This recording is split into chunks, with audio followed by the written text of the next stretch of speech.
Rich. Uh-oh, that's nervous. I'm nervous.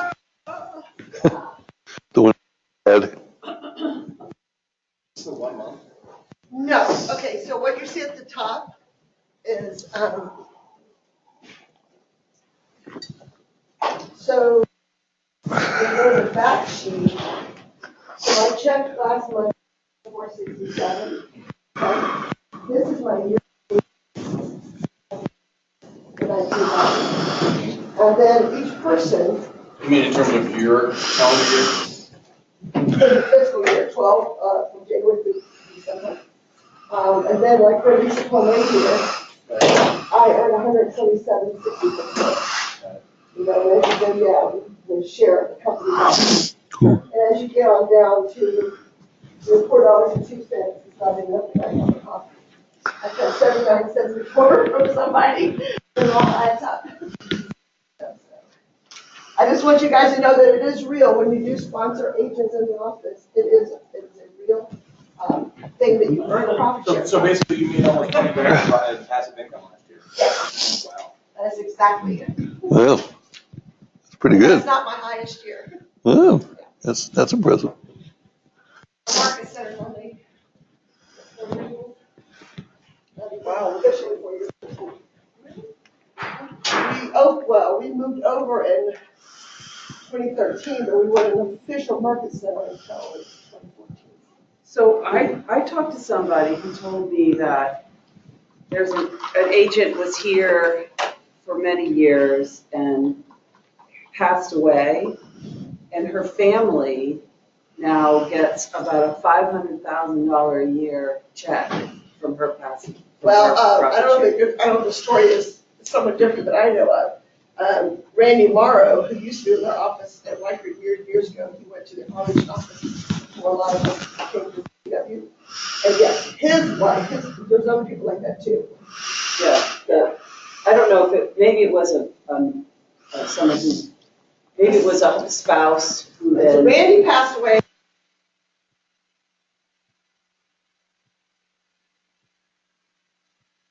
Spouse passes, it goes to the kids, right? No, it's one time only. Okay. All right, Rich, all you. All right. Good morning, everyone. You yell. Just a quick thing about me. I've been in the business for, I think, 28 years. So it's been a long time. I've been with Highlands for years, and obviously we're the in-house lender here, and we work with a lot of the agents in the office. So we appreciate your referral in your business. If you have any questions while I'm talking, just feel free to interrupt. Sorry about my voice; it's not the best. Talk about how we and for to get them approved. So the real thing we do first, meet your client qualifications. So basically looking at their income, their assets, how much money they have available, and their credit. So the most important things. When I work with a client, I know that Ed does it too, is we talk to the client, how much they really makes us understand what their sales price will be and how that works in with their down payment and their qualifying. Because that's what most people, they have a certain amount in their mind they want to pay for a mortgage. So we're going to get their information. So information that we need, there's a thing called the 2-2 rule. If this, this is easy for you to remember. We normally get 2 pay stubs, 2 W-2s, and 2 bank statements.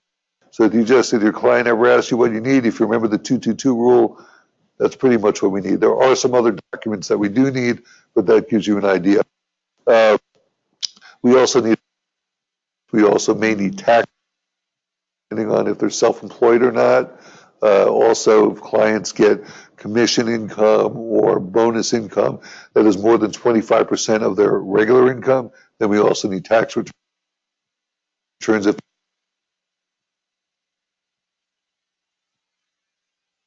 a schedule, because again, they tell us that they have a rental property on a loss. So we need to look at that to make sure So we're pre-qualifying someone. The weekend, you need someone. If it's 15 minutes, if there's some information to pre-qualify, we're taking losses and things like that. So again, we want to look at that documentation to make sure that the information telling us is correct. Times over the years where I ask a client how much money they make and they tell me one number and literally something else, even a salary person. Be significant. I mean, if it's a little bit, shows are actually making more money than qualify, they're trying to qualify. So I'm sorry to interrupt. Your microphone for the people online keeps cutting in and out, so we keep missing some of the things you're saying. Okay, let me raise it up a little bit. Now say something. hello, is that better? Yes, that sounds better. Thank you. Okay, sorry about that. No problem. Probably my too. So where was I? Again, we want to verify income, and then assets also are very important. So people, depending on the loan program, could need zero money down, or they may be putting 20% down. So we have to verify money. Only have loan money or gift money. Do that is borrow money against the four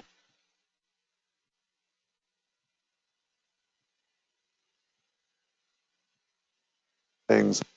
Always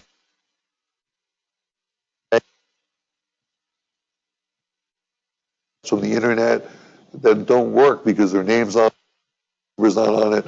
So if a client tells you, oh, we're asking for the same thing over and over again, because we're really not getting what we're asking for. So we try to get as much of that information up front, so when the person gets a sales contract, we don't have to ask for it again. And then when the loan goes through underwriting, we're not asking for more documents. So once we do that, and the other issue is obviously credit. We have credit score minimums that people have to meet. Normally it's 620, FHA, VA, and conventional. FHA, we can go lower, but there are more things we need if someone has a lower credit score than that. If someone's credit score, what it is, we'll be able to help them get the score up to what we need to be. Then we have a company we work with to help them get that score up. So it just depends on what the issues are, if we can help them or not. A lot of times we can do stuff within a week or two and get the score up to where we need it to be. So those are the three major things we're looking at when we're pre-qualifying someone. So what happens after that? So when you go out and take your client out, you're going to show them whatever properties they're interested in. They want to make an offer. What we do then is you come tell us what the offer is going to be, and then we write the pre-approval letter.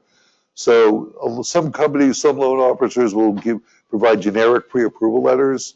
We really don't like to do that, because if you have a client who qualifies for 350, but they're going to offer 300,000, we don't really want the seller to know they qualify for more. So when you want a pre-qual letter, we're going to write the letter based on the offer you're going to make. And literally that takes 2 minutes. So, it's really no big deal to do. So once that ratified sales contract, what happens next?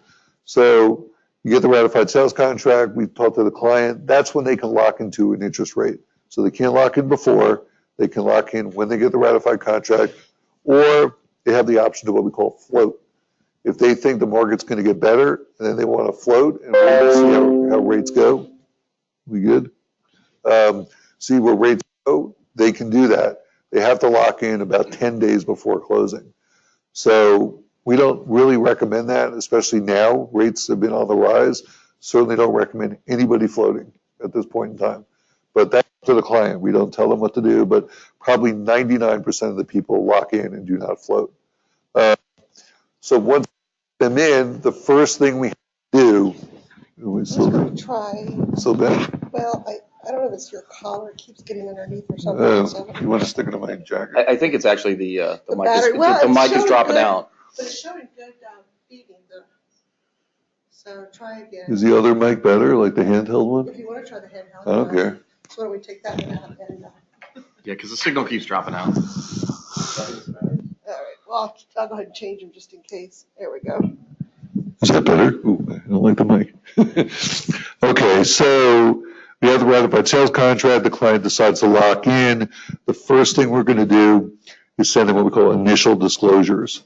There's about, I don't know, 15 or 20 documents that we send them that they need to sign before we can get the loan moving forward. Most of them they e-sign. There's like 3 or 4 that they actually have to print, sign, and send back to us. The most important one is called an intent to proceed. We cannot do anything until the client signs that document, and that is an e-signable document. Once we get those documents back, then the first thing we're going to do is order an appraisal. The clients are going to pay for that appraisal up front. So we ask them to pay for that up front, and then we actually, for KW, we've been offering to reimburse the clients at closing for the appraisal. So if they use Highlands, at this point in time, we're going to pay for the appraisal, but they do have to pay for it up front. Once we get the disclosures back, and then we order the appraisal, then the loan goes into what we call loan into process. We have our processor. She sits in our Centerville office. Her name is Rita. She's really, really good. I've been doing this for a long time, and she's one of the best people I've ever worked with because she understands the business. She's not just pushing paper. She knows how to fix things or change things or whatever we need her to do. So once the loan goes into process, she's going to look at all the documentation that we provided to her. If we don't have all the documentation we need, she's going to send the email to me and the client and say, we still need this, this, and this. Once we get enough documentation to send the loan, it goes to underwriting. The underwriters will review the loan file, obviously review all the documentation and make a loan decision. That normally happens between 24 to 48 hours of them getting the file. A lot of times it happens the same day. So there's 2 things can happen. They're going to approve the loan with what we call conditions. Conditions mean they want some more documentation. They may need another bank statement. They may need to show money was transferred, whatever it may be. So the loan is approved, but we may need conditions. The other way is the loan comes out of underwriting with no conditions. That is rare, but it happens. I mean, I've had it probably happen 5 times in the last 2 years. Before that, I couldn't even tell you when that happened. So we have a great underwriting staff. They're really good at what they do. You know, if there is some sort of issues, they'll come to us and ask us, you know, what we're trying to do, or, you know, how can we fix this? You know, we're looking to make sure loans get approved, not denied. In my career, I've only had 1 loan denied. So I think that's a pretty good record that I want to keep. So once the loan comes back from underwriting, and if we need more conditions, we're going to go back to the client and ask them for whatever documentation we need. Once we get that documentation back, then the loan goes back into underwriting for what we call clear to close. As you may know, the CFPB came into play a couple years ago. Guidelines all changed, and we have to get what we call a closing disclosure out to the client at least 4 days before closing. The closing disclosure tells them the loan program they're in, the interest rate they have, and all the costs of the loan. And they have to acknowledge, it's not the final one, it's an initial one.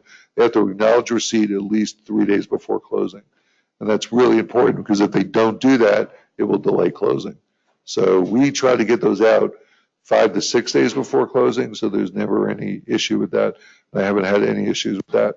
For our company, some companies want the loan to be clear to close to send the closing disclosure out.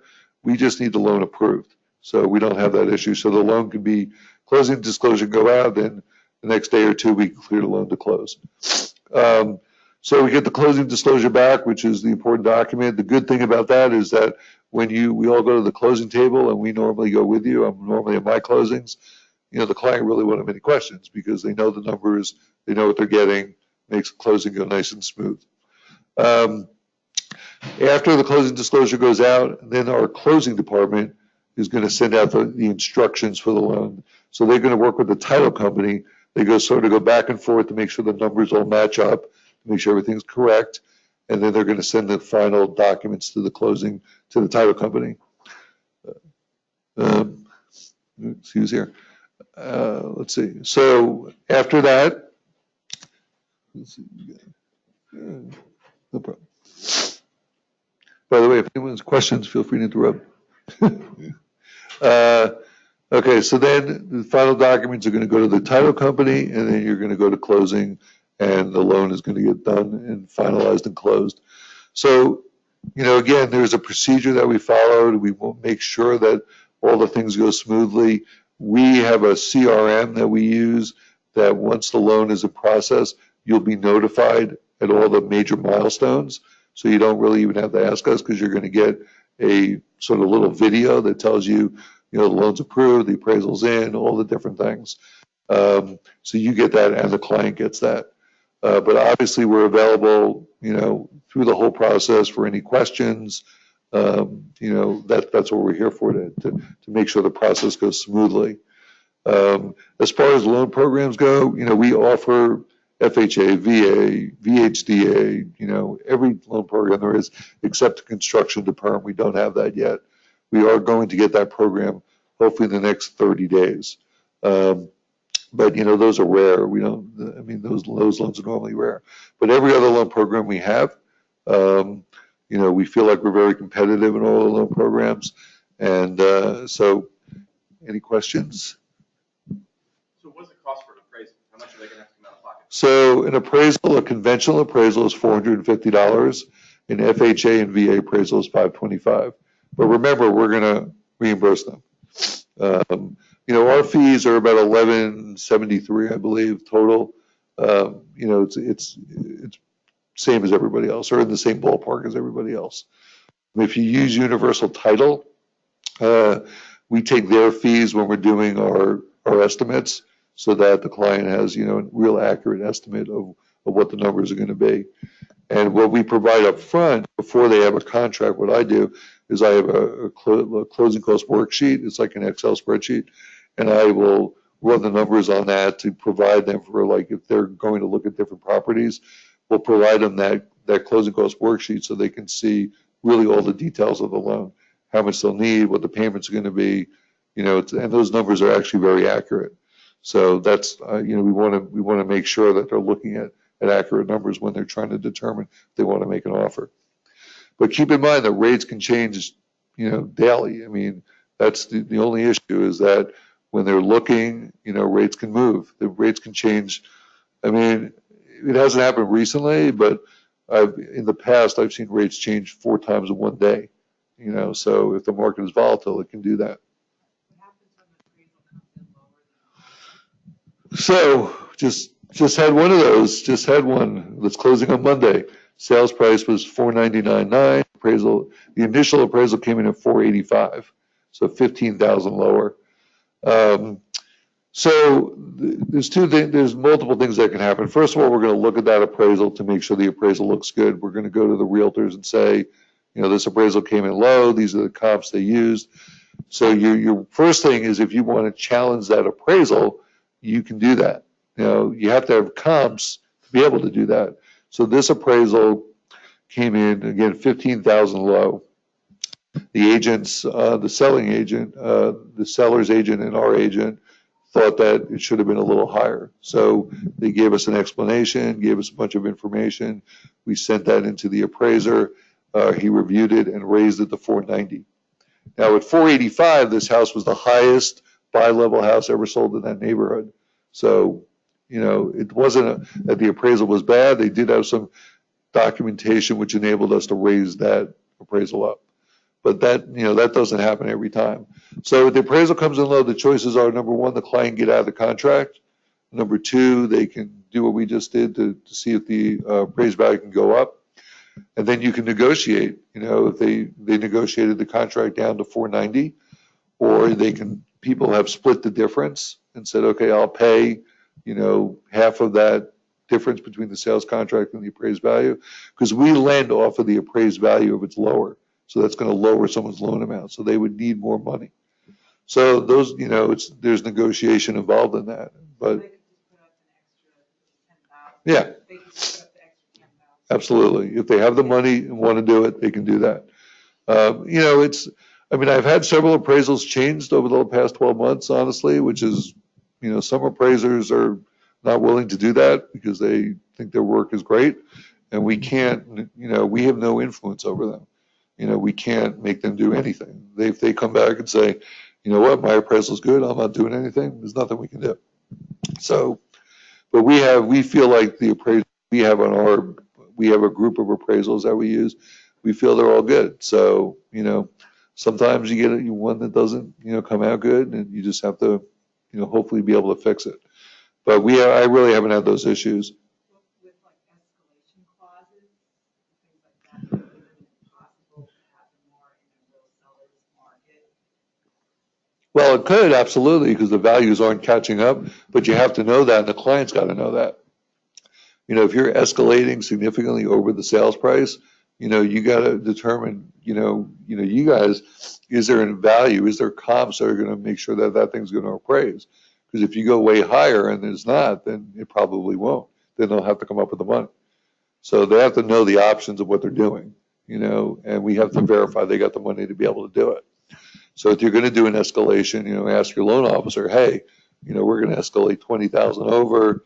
Do they have enough funds to do that? If it doesn't appraise, you have to be wary of that. So, in the past several months, this was probably the only appraisal that came in low. So that's been good. I've actually had several that have come in higher. I got another one closing next week that I think came in like $6,000 higher. So obviously that doesn't do anything. We still go by the sales price then, not the appraised value. It's only if it's lower. So the good news is there is a procedure to go through to, see if you can get appraisal value changed. And with our company, I find it been a little easier to do that process than I've had with other companies in the past. It's actually gone pretty smooth. The one I just got done was done in like 2 days. And the appraiser was very cooperative about it. Didn't, because again, like I said, they don't have to do anything. They could say my value's good and I'm keeping it. And that could lose the deal if it comes in low. So, any other questions? Come on, got to be a couple more questions. Do they do questions online? Yeah, does anyone have any questions online? Oh, good. What if your client says, hey, we're gonna get $50,000 from our parents for the down payment? Or, a big amount, not 10,000. You might want to repeat the question. Yeah, so the question is getting a gift, basically a large gift. A large gift is fine. That has nothing to do, the only thing is about taxes. People on their tax returns can only put a certain amount of gift, whatever that number is, but we don't care. I've had people get $250,000 gifts. It doesn't matter. They can get whatever they want. It's the giftor that gets taxed. Well, they don't get taxed, but I think there's just a certain amount they can show in a tax return. But over the years, there's a lifetime amount gift you can give, which I think is like $1 million. I'm not positive on that. But the gift, they can get, we don't care what the amount of the gift is, as long as, we can show that they have the funds. Now with gift funds, if the giftor, the person giving the gift wires the money directly to the title company, then we don't need any other documentation except a gift letter. If they give the gift to the person they're giving the gift to, then we may need their bank statement. So now we're trying to get everyone just to send the money directly to the title company. It's much easier. But the gift money, it doesn't matter what the gift is. We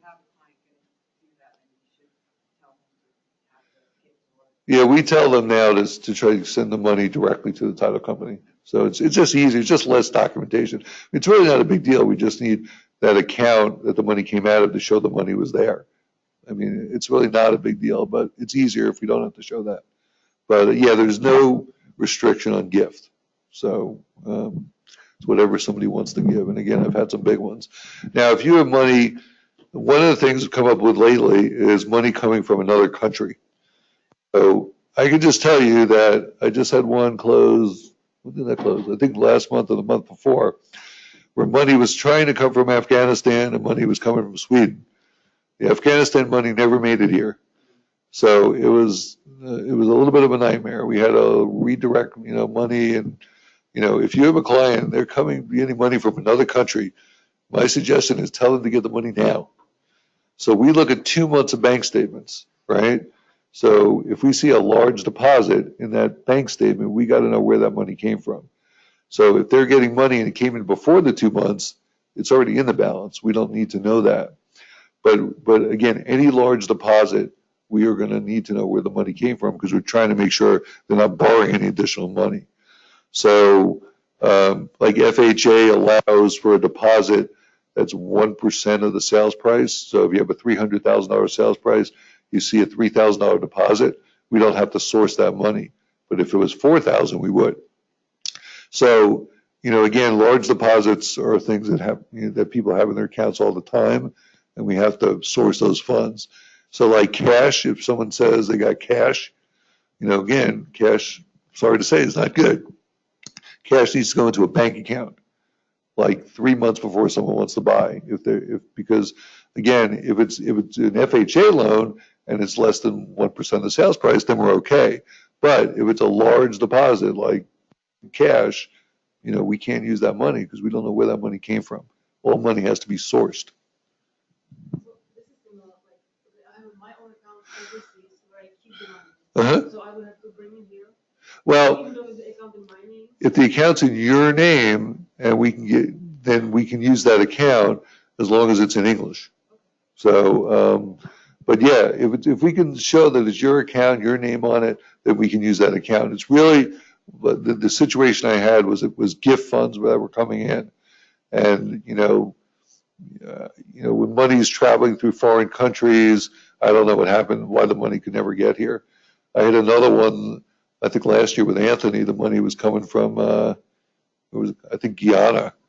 And it took every time the money came, they would put a hold on the money, a fraud alert, all kinds of stuff. It took literally 5 extra weeks to close that deal because of the money coming in, kept getting held up, so when, our government sees big money coming in from certain countries, that can be an issue.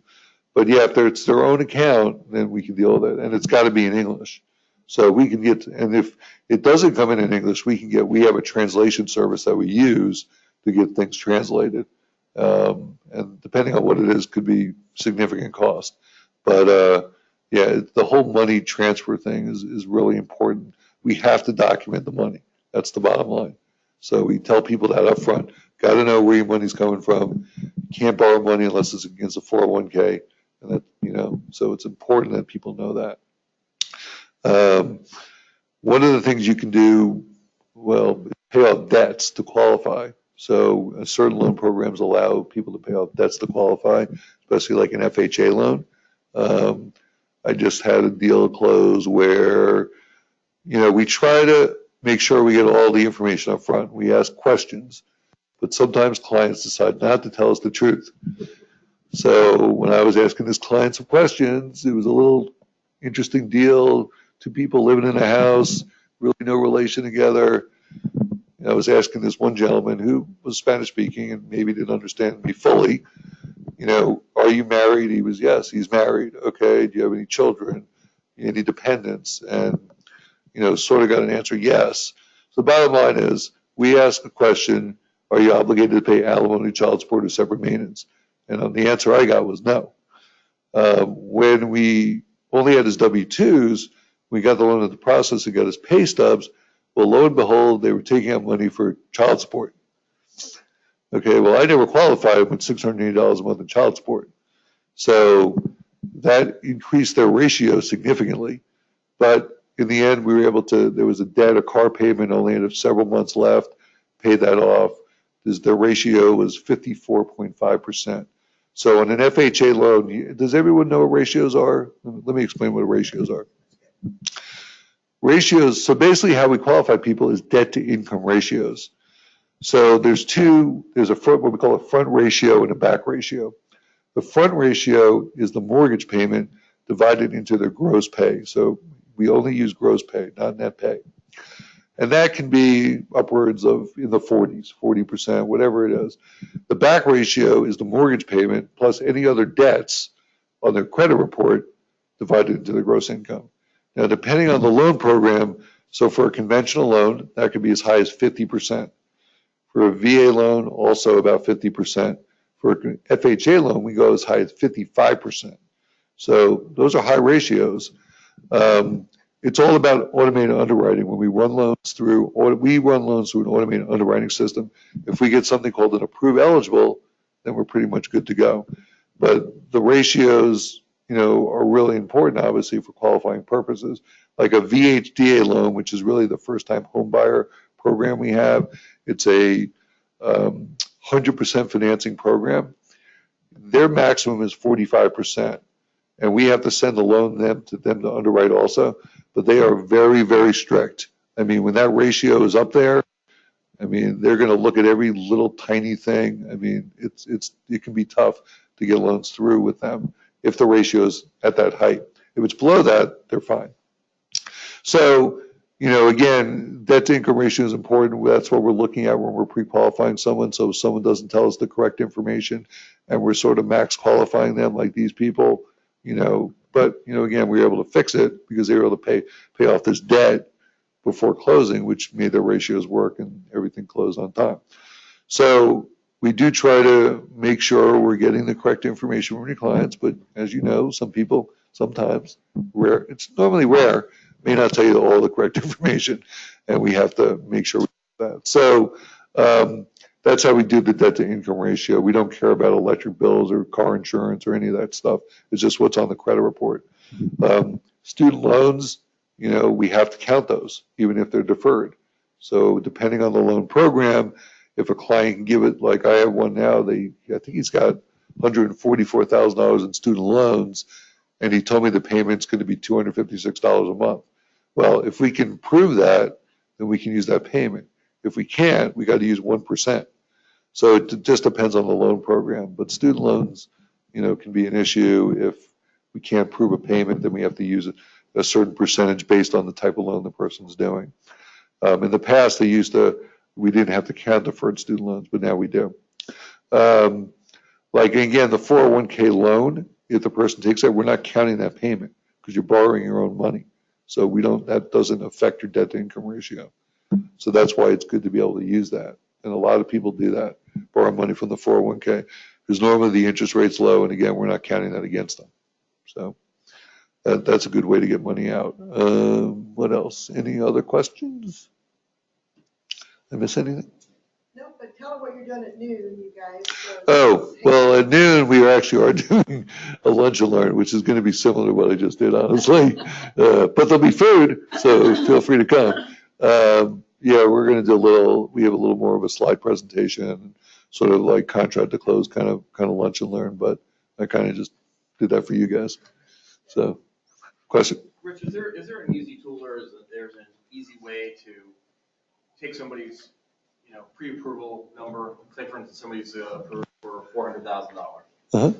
Depending on the housing type they pick, that eligibility can change based on condo fees, homeowner fees. Yeah, condo fees for sure. So is there an easy way to convert that $400,000 into kind of a monthly payment, and so you can then figure out how much those homeowner fees are going to reduce their eligibility? Well, for you to do that, Well, just I mean, it's hard. If you look at a single family home with no HOA, it's not an issue. Yeah. The next house they look at is, a big townhouse. Right. Well, condos are hard, obviously. Normally an HOA fee on a townhouse, is going to be $50, $75. It's not going to really have an effect. But condos can be from 100 to 1,000. Right. So when I'm talking to a client, I'm trying to find out what kind of property they're interested in. So if it's a condo, then normally what we do is I'll use like a $250 condo fee on the pre-approval side, because that's normally sort of where the fees come in. And then I say to them, if you're looking at certain condos, send me the condo so I can run the numbers for you. So we really have to run numbers on condos. Townhouses, if we're qualifying someone at 400,000, there's not going to be a big fee on that. So that doesn't really matter. It's really the condos. And one thing about condos is that if we're doing an FHA loan or a VA loan, that condo has to be FHA or VA approved. If it's not, we cannot do an FHA or VA loan there. And we can go online to the HUD website. If you go Google approved condos, it takes you right to this website. You can put the name in, and we'll do it for you and find out if that condo is approved. But if it's not FHA or VA approved, then you can't do an FHA or VA loan in there. What is a condo approved? On what basis? They go to FHA and VA and they fill out whatever documentation and they approve them. You know, there's a whole process to getting approved. So condos, you know, a lot of condos used to be approved in the past. Now they don't want to go through the process. You know, it's probably costly, probably takes a lot of time to do it. They don't do it. So, Too many investors. well, you know, we're getting the nitty gritty now. There's investor concentrations, you know, that could be an issue, not actually on a primary, on an investor. I had a client buying a condo, I think it was in Manassas, and the condo, actually, we ended up not being able to do the loan in this condo. Now, when I called the condo person, you know, I was like, you know, what's going on with this condo? He's like, well, we haven't had a loan done here in 40 years. So I'm like, really? That's pretty interesting. So I spoke to the listing agent. And I'm like, well, didn't you know that no one's ever done a loan in this condo in 40 years? And he was like, you know, I don't know. I'm like, how do you not know that? So what happened was basically one person owned most of the condos. So if someone owns more than 10% of the units, we cannot do a loan in there. And that's not us, that's everybody. So this condo had someone owned, like, I can't remember how many units, but like most of the units. So unless you get private financing, we could not do a loan in there. And then he went and got another contract on another condo that we did it. But condos, if they have lawsuits, that could be a problem. Like, we have to send a condo questionnaire. And the condo questionnaire is a cost to your client. It could be from $0 to $350, depending on the condo association. I think it's a complete ripoff, by the way, because it's the same form they do a zillion times. So lawsuits can be a problem. Delinquent condo fees, if they have more than 50% delinquent condo fees, that's a big issue. Investor concentration could be a big issue, depending on, we have to run now condos through an automated system.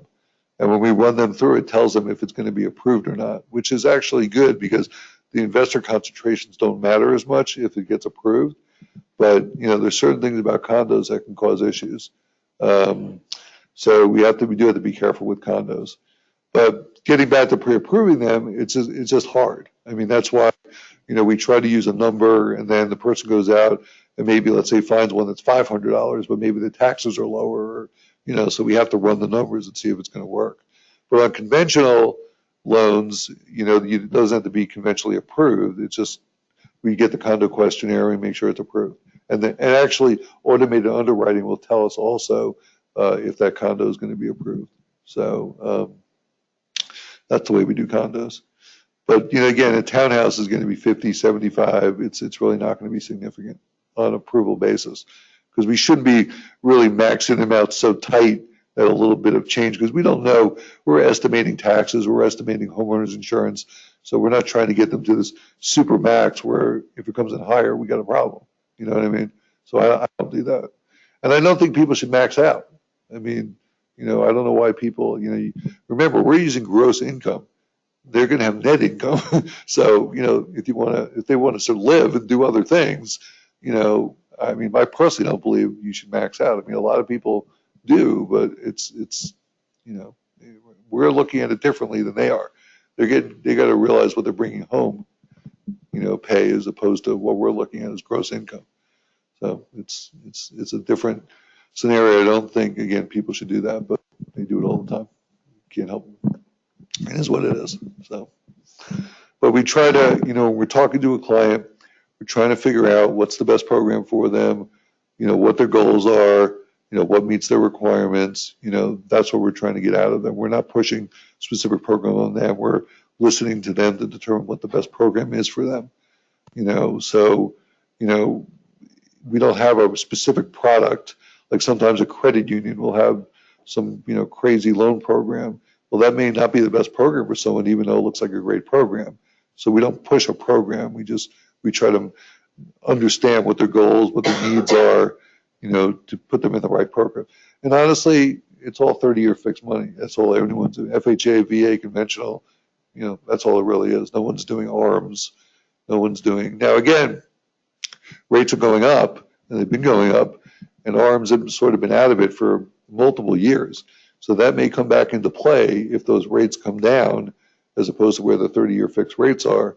So people, that actually may start coming back if the rates get aggressive on the ARM programs, because, 30-year fixed are going up, and I don't see them coming down. I think they're going up, up, up. I mean, we could be 5% by the end of the year, which again, over history is a great rate, but people are a little spoiled with the rates now. I mean, I bought my first house in '89, and I did a 5-1 ARM with 7.5% with 1.5 points. So that means fixed rates must have been like 9%. 85, 13%. Yeah, so, we're a little spoiled with rates, but, hopefully they'll stay somewhat low, but, the economy's pumping, inflation's kicking in a little bit. That helps, that makes rates go up. And if you see the stock market going up big time one day, that means rates are probably going up. If you see the stock market going way down, that means rates could be coming down. So you can actually gauge a little bit by what the stock market's doing. Not always, but the other day when the stock market was down 1,000 points, the rates got better. But then now the market came back and rates came back and got worse. So it's really on a daily basis. And good economic news is bad for interest rates. Just remember that. So, if there's something good comes out, it's going to cause rates to probably go up.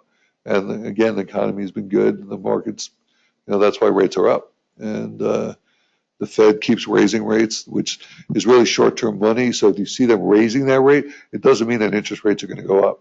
It just means they're raising the short-term rate. That affects home equity line of credits and things like that.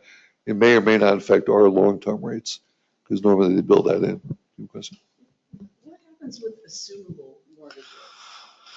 Like, let's say somebody wanted to come and buy my house, and I said they wanted to assume my loan.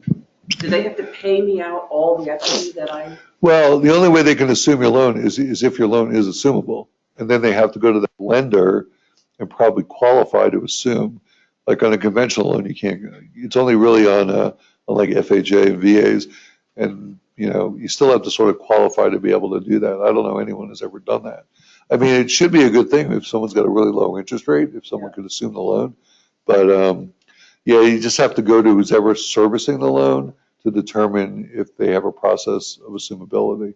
But, if you got a super low interest rate and you want to sell your house and the loan's assumable, that would probably be a good selling point. But I think they have to qualify to be able to do that. And they pay you all the equity. Well, That's me.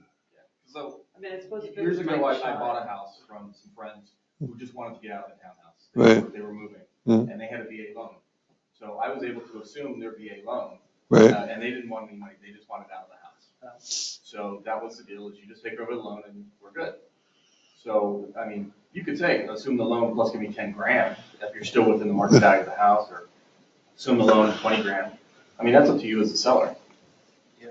Yeah, I mean, I guess it depends on how much you owe and how much the property's worth. Is that scenario the necessary likely to start happening more as interest rates go up? Like, That's a good question. I mean, again, it's only really on VAs, yeah, I mean, my friends that want to sell, they have their VA at 3.25. Yeah. that's a great rate. I mean, it may be a way to sell the house and say, hey, you can assume my loan. But again, but I would go to that, they go to their servicer who's ever got their loan to make sure that the loan is assumable and find out what person would have to do to assume the loan. Because I don't really know what those guidelines are. There was a qualification process. Yeah, there's definitely, it used to be, I think, a long, long time ago where you could just assume the loan, you didn't have to qualify, but now I believe now you have to qualify. So just like anything else. So, but, yeah, I mean, if you have a low interest rate, that would be pretty good, right? Right, assumable loans, right? There's only one. A VA, right? VA. Yeah. Yeah. Never have somebody assume your loan. It stays on your credit report. Here we go. So if in that case, my Nobody friend nobody sell online, their, I think, can hear it. If you have a VA loan yeah, and I sell my and house. she assumes it, okay? Correct. It's on your own. Correct. Okay. For 30 years? Until it's paid off. So if I look at your credit after she took over your loan, assumed your loan, if I look at your credit a year later, there it is, right there, as if you were responsible for the payment. So if she misses a payment. It affects your credit. And she doesn't pay it, losing the house, and all of a sudden. It'll trash you as well. Sad consequence. I don't know that that's ever been changed. It's been that way for years and years. And so we always, because I specialize in VAs particularly, but I always tell people, never let anybody assume your loan. Unless it was a family member, maybe. That may even be worse. Yeah, it could be worse. No, that they weren't paying it, or like we didn't. Yeah, but by the time they get around to telling you, it may be too late. It's just not necessarily good policy to do that. Why would anyone do it? Because they don't understand the ramifications thereof, like most things in credit. I mean, remember, like we tell the clients, during the loan process, don't buy a car, don't spend a lot of money on credit card. We're going to check at the end. Don't, have a job at the end. I just had a scenario. I'll tell you the scenario I just had. So I had a client, I pre-approved him. He was in the military. And so I pre-approved him and he went and got a contract. And then he calls me up and goes, I just want to let you know I'm not in the military anymore. I'm like, really? Well, that's a problem. You need a job. He's like, well, I'm getting a job. This was the beginning of December. I'm getting a job with like the George Mason, the police department. I'm getting an offer on December 10th. I'm like, great. That'd be awesome. We need that offer. We need you to start the job and get a pay stub before you close because you have to have that. And it went on and on and on. And then he tried to get another job. And the bottom line is he didn't get any job. So he got out of that contract and lost his earnest money deposit and spent money on an appraisal for nothing. But, we're going to check. I haven't had the experience, but I think Ed has, where right before closing, when we checked, did a verification of employment, person didn't have a job anymore, wasn't at that job. That's a big problem. We called and they said, nope, not employed there anymore. Yeah. Oh, really? So at the end, we check. We have to, on every loan, we do verification of employment. Every mortgage company does this, not just us. Everyone's going to check to make sure that person is still working before they go to closing. And if they're not, it's a big problem. So, this client of mine, I was like, I was just shocked. I'm like, how would you, you just thought you were going to get a job after you left the military, got a contract on a house? I mean, that's ridiculous, right? So, again, during the process, we don't want people doing anything that we consider not smart, especially, buying things or doing things or moving money around or anything. So, Store credit cards. yeah, little things are fine, but it's just a matter of, anything big and, it can cause problems. And we try to make sure that they don't do that. So, it's a very detailed process.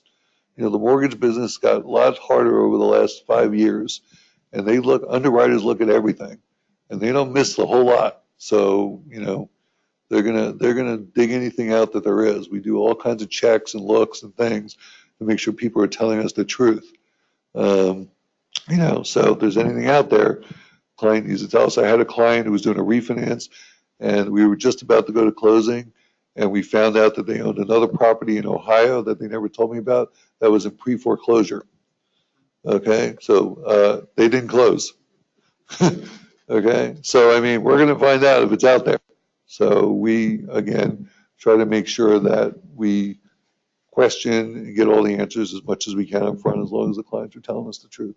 But 99% of the time, it all goes great. Not a problem. So, and that's why we're here, Ed and I, to help you guys out. Anything else? All right. Thank you all. Thank you. Thank you, Rich and Ed. Let's take a 10-minute break and we'll reconvene at 10 o'clock. And we're ending early today because the dynamic duo or trio, whatever it is, will be speaking at 12, correct? Why are you looking at me? I don't know who's speaking at 12. Just Rich? Okay. Rich will be speaking at 12 with lunch involved. Oh, wait, why would you even ask that question?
We still have about 5 minutes, but for those of you online, we're going to put up some documents that you do not have in your folder, but you can go out and bring them up from .loop. It's the conventional financing, FHA financing. Okay, so we'll see you in a few minutes.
Okay, I would like to use the lav mic if it works. So could Adrian or Rachel let me know if you're hearing me well? I changed the batteries. Well, you didn't drop out of any point during that little sentence. Okay. I could hear Rich dropping out, and that's why I thought it was the batteries. Yeah. Hey Deb, when you get going, could you just go over the homework because Sure. We'll do a little housekeeping. Right now I'm going to send David a message real quick. Yeah, I think that. Okay, so I just passed out conventional and FHA financing and a sales contract notice, and thank you for Dennis reminding me I need to do the other U. So if you look at your table of contents on page 69, conventional, that should replace what's in there, which is the GCAR form, and then FHA should replace on page 74. Now, I did not enumerate and I did not do them back to back, so your numbers will be out of sequence somewhat, but it'll help you out.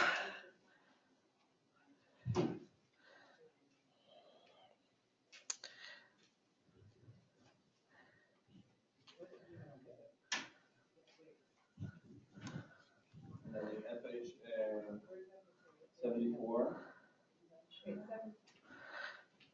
The FHA goes in 74, and I printed off a sales contract notice that you can just stick at the end, just so you see it, and because we've talked about it, the unilateral communication. No, that can go at the end. That is just a checklist I gave out today, and I'll show those online. Can you guys see my email online? I tried to make it really large. But I thought that was the one that we were getting rid of. No, we're getting rid of that. So this is this. Okay, So this you could get rid of altogether, because that's one document.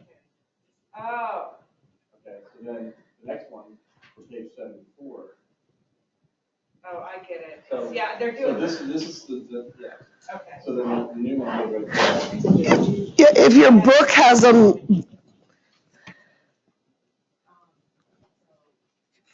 And then where does the notice go then? just put it in the back. Oh, it's only one page. Oh, okay. Yeah.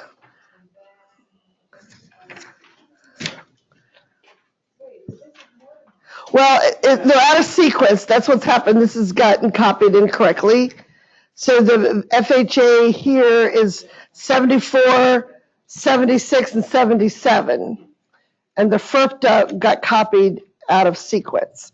So I need to redo this, and I'll send you guys all a complete file out in the email.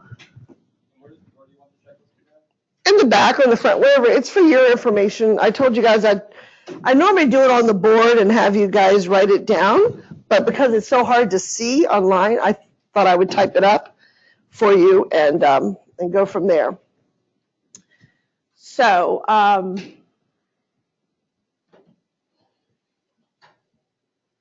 right. So, see if I can find my documents now.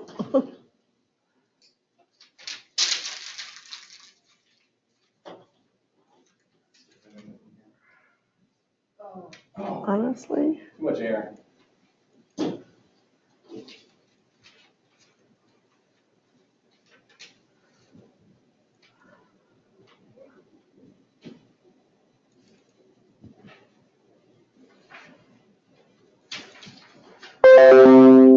Okay. All right, let's go ahead and get started. Before we actually start on this folder, I do want to, a couple things. We'll meet in here tomorrow, and the goal tomorrow is to talk about you working through with your matrix and your keystone, wrapping up any addenda that we haven't covered, answering some questions. Then Monday is our mock settlement.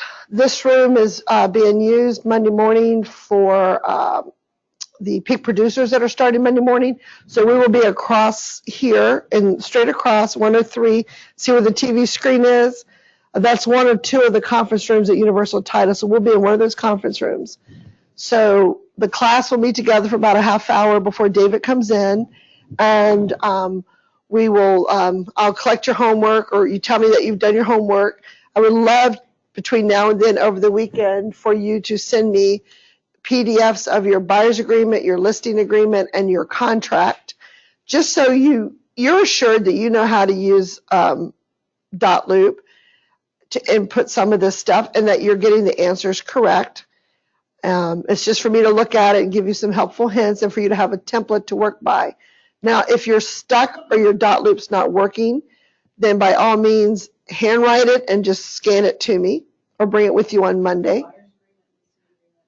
So the buyer's agreement, the listing agreement, and the contract that we're doing with our parties. So at the beginning of your notebook, there's a little scenario of Bill and Mary Smythe, and we gave them names of William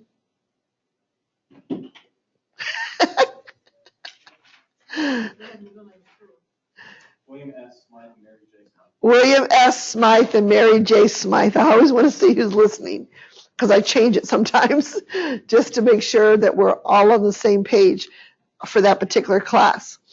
Okay, so So with that scenario, and then you have in your listing section a mock-up result of your listing agreement where you've put something in Keystone, for example, which is 1234 Mars Road. With that, you can create your listing agreement because you have their names. With those two, buyer's agreement, listing agreement, you can now build a contract. Okay, we've talked about in the listing agreement, for example, helpful hints, you're going to need, as you're doing the contract, the listing online says there's a well, so that means you need the well and septic, right? So if you remember when we went through the contract on that last page, I think is 15, there's a little checkbox of documents that you need. So refer back to that. If you have any questions, double check with me. But if you read the listing, hopefully you understand what you need in the contract. So you want to pull those addenda in. So you would have the contract and all the addenda that you would be required for this particular deal of 1234 Mars Road.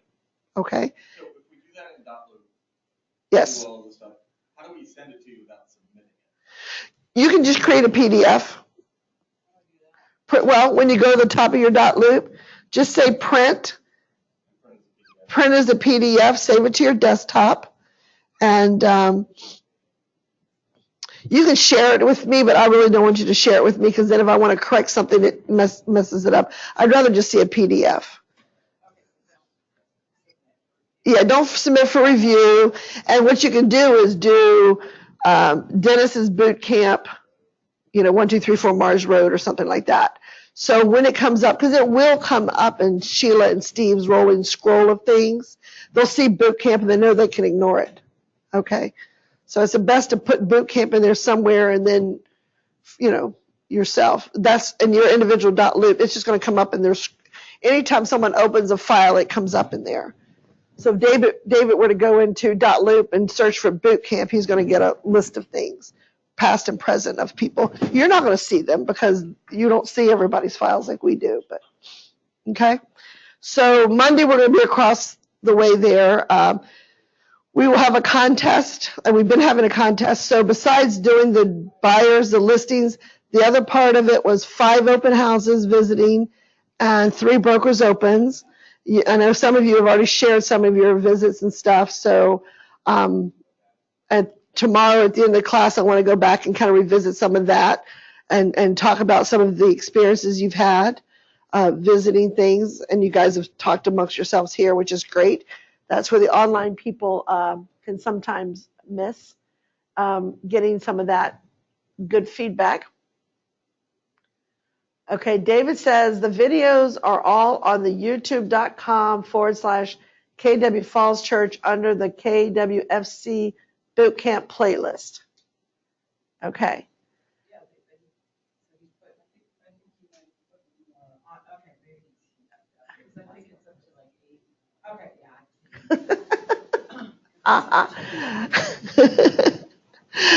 Okay. Is there going to be a remote option for Monday since we're going to be across the street? No, so that's for those online. There is no remote option for Monday. David, are you still there? On Monday, if I were to bring in I'm here. So on Monday, since we have to be over at UT because they're using this room, if I brought in an iPad, should we be able to connect to GoToMeeting? But the volume won't be great, so it's not really use doing that, right? You could run into volume and video intermittency issues if they don't have a camera over there, or if you just set up your iPad on a stand, you could try it at the table level and see how it works. We'll try. You can certainly log into the account through my credentials and stream it that way. Okay. We'll give it a try. We'll see how it works. But ideally, I don't know who's in town and who's out of town, but ideally, having everyone here is the best because you're going to get to see the settlement as it unfolds. And I really love that you play parts in the settlement. So we want to start right at 9 o'clock. So be here on time so we can divide up the roles.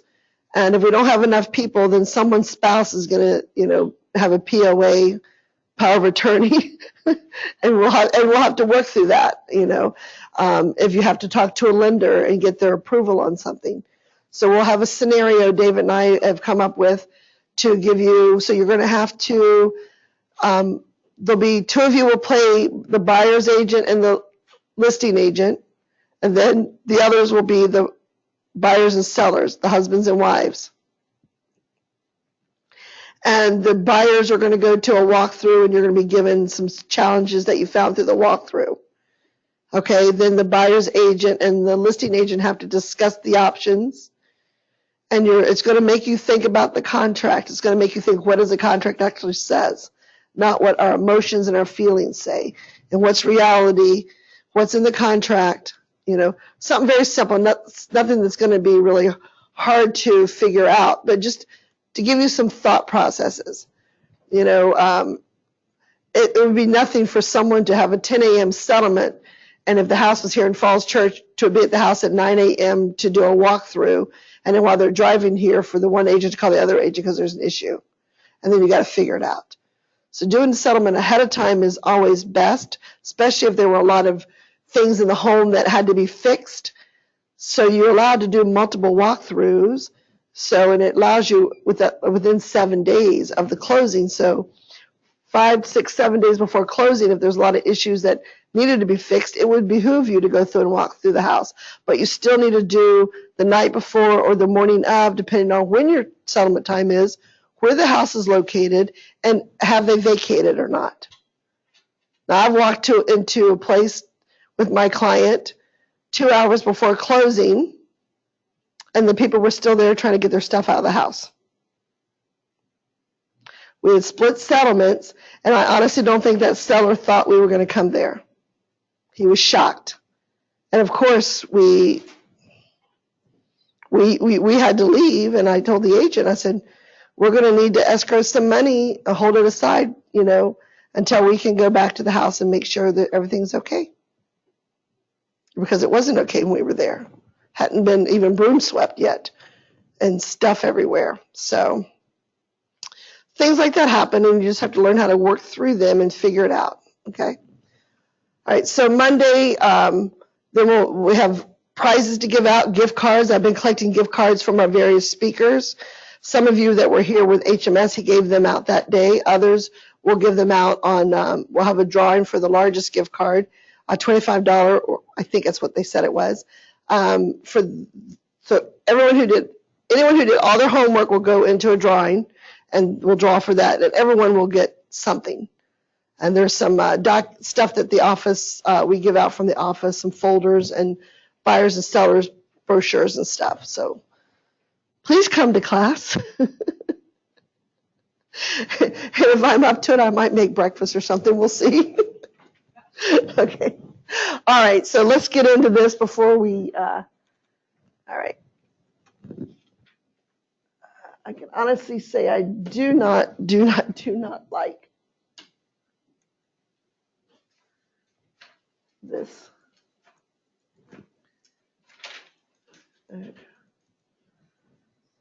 Okay, the conventional financing. I'm sitting here so I can read without cranking my neck too much. Okay, this addendum is made on, so generally you're presenting your financing addendum. So this is conventional financing and appraisal contingency addendum. So it's added to your contract. Addendum, add. So we're adding something to something that's already existing. It becomes part of your contract once it's merged with it. And your contract, if you remember, has a phrase in there that says that.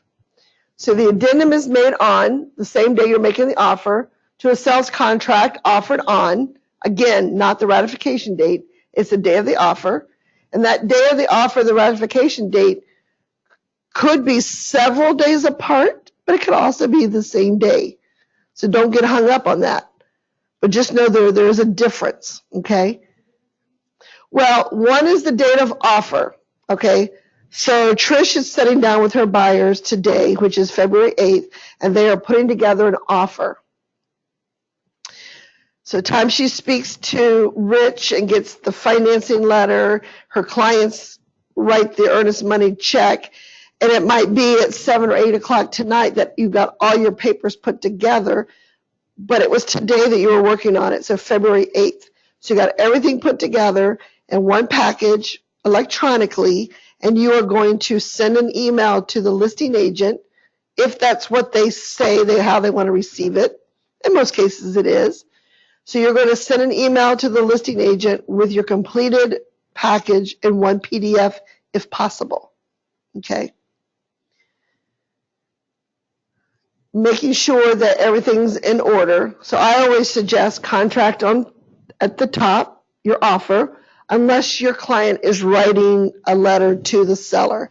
And if your client writes a letter to the seller, what we call a pleading letter, to let the seller know who they are, to try to encourage them to take their offer, which in multiple offer situations you're going to find that happens. So that should be page 1 if there is a letter. Next should be your actual offer, which is the residential sales contract, pages 1 through 16. Then any addendum that become part of the contract. And what order that comes in really doesn't matter, but you have your home inspection perhaps, your financing perhaps, okay? If the listing agent has put up online their residential disclosure and lead-based paint, if it applies, then you should include that, having your client already sign it and initial.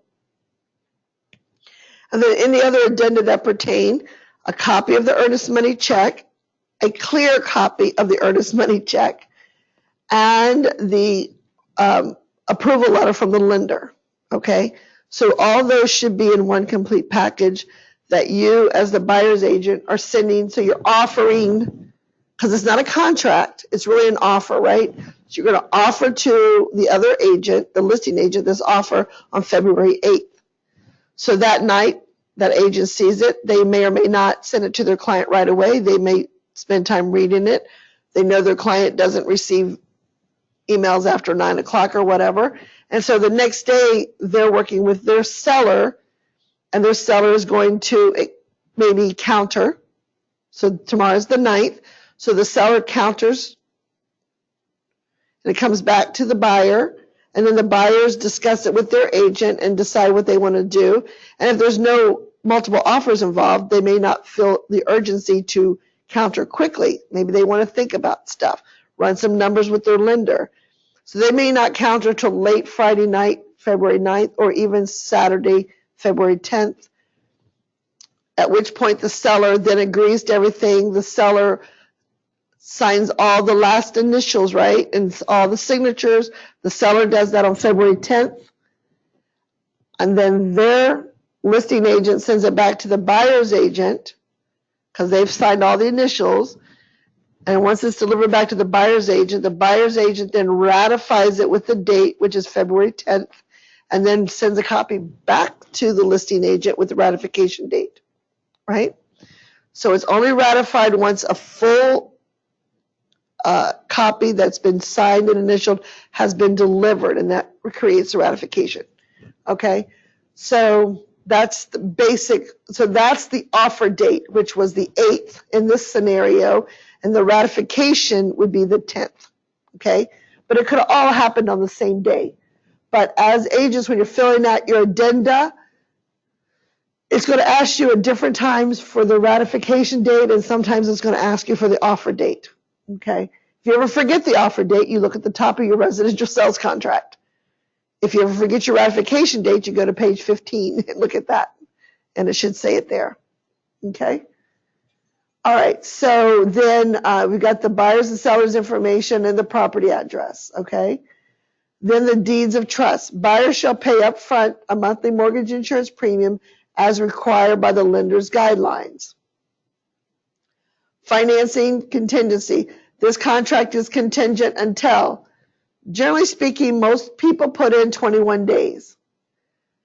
If you're settling within 3 weeks of ratification and you want this time to be less than 21 days, you need to make sure that the lender can do the loan in that amount of time.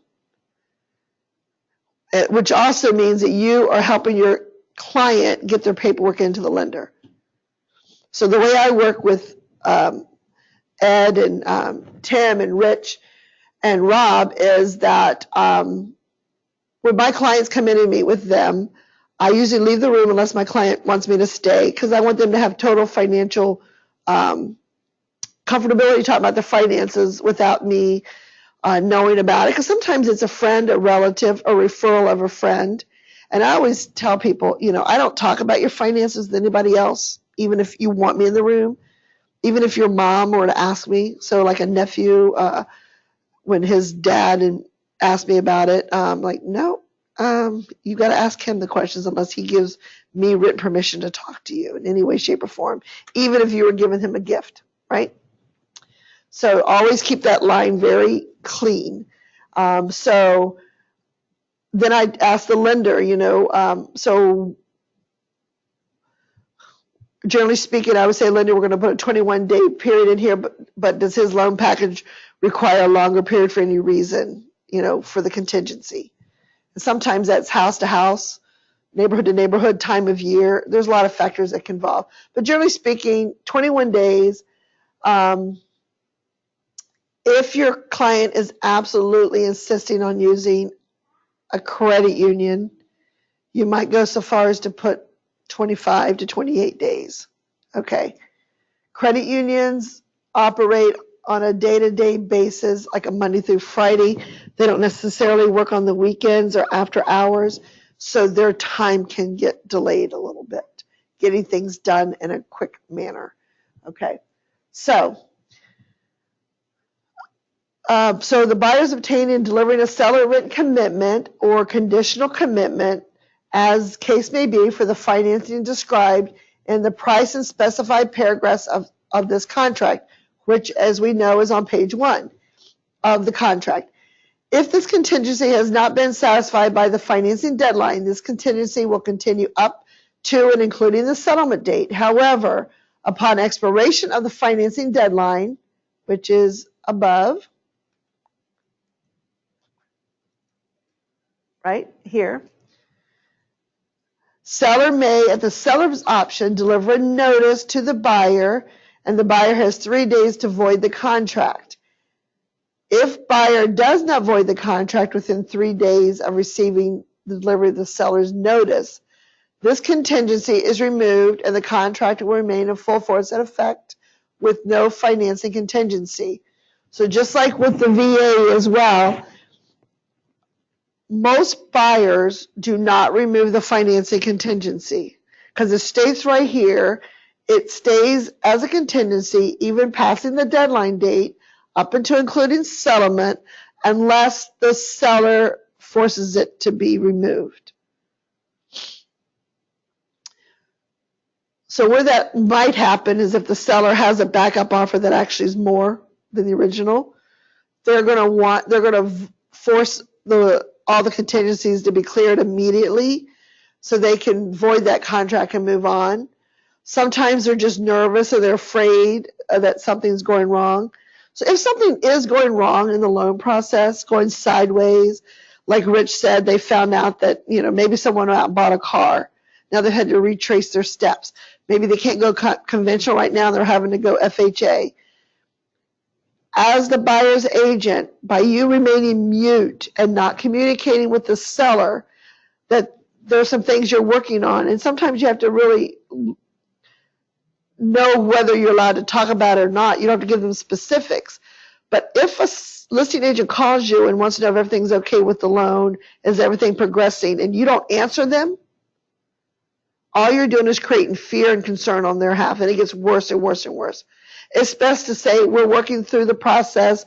The client is giving all their documents. Right now, we believe we're on track, but answer them back. A simple email, but do not avoid and do not pick up their phone calls, because that makes them believe that there's an issue, and it just sets you up for more and more distrust between one another, and it can just explode at the end.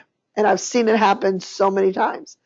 So C, this contract will become void if, prior to satisfaction of this contingency, Buyer receives a written rejection from the lender or lenders to whom buyer has applied pursuant to paragraph 2 for the specified financing and delivers a copy of the written rejection to seller on or before settlement date. Specified lending, right? So if your client specified conventional and switched to FHA and then got rejected and did not tell the seller, then they're not covered here, right? Because they've changed because the contract says if you change your financing to alternate financing, you can do so, but you have to make the seller aware. Always remember that with your client, okay? Also in this paragraph, if the buyer purposely tries to get fired, to lose their job, to get out of a contract, and the seller suspects that and they investigate, that could hold up someone getting their earnest money deposit back and could go to court. I have seen that happen. People who don't have a career but have a job, sometimes that'll happen. It wasn't a big deal for them to lose their job in order to break a contract. Buyer will be in default whether or not the finance contingency has been removed if settlement does not occur on the settlement date for any reason other than the default of the seller. Pretty straightforward, right? If the buyer defaults, then the buyer will be in default if they don't settle, okay? If this contingency has expired or has been removed or satisfied, any delay of settlement date necessary to comply with the buyer's lender's obligations pursuant to the Tiller RESPA integrated disclosure rule is not a default by the buyer, but seller may declare the contract void in writing. So the contingencies have been removed, but the lender, for whatever reason, says we're not ready, the loan's not ready. The buyer has done everything and satisfied everything, but for some reason the loan's not going to be ready on the date of closing. It's not a default by the buyer, but the seller can force it to be voided. Generally speaking, what happens here, let's say it's a weather situation, okay? Then they can mutually agree, as it says in F, to postpone the date in writing. So if you have a lender that says, look, Dennis, the buyer's gotten everything in, we are trying to verify some last minute things, and the buyer has to have the 3 days to review the documents. We're probably not going to make settlement on Monday. We really should postpone settlement to Tuesday or Wednesday. The dentist, as the buyer's agent, should communicate with the listing agent, explain that everything's in, but there's something that's not allowing the loan to go through because of the RESPA Intella Act. Then mutually agreed upon, we postpone the settlement date a couple days, okay? If the seller wanted to void it, they could, yeah. Chances are they've gone this far, they're not going to unless they have some other. So appraisal contingency. This contract is contingent or is not contingent upon the appraisal pursuant to this paragraph. Buyer shall have 9 p.m., 21 days minimum. See, it tells you right there, minimum is 21 days.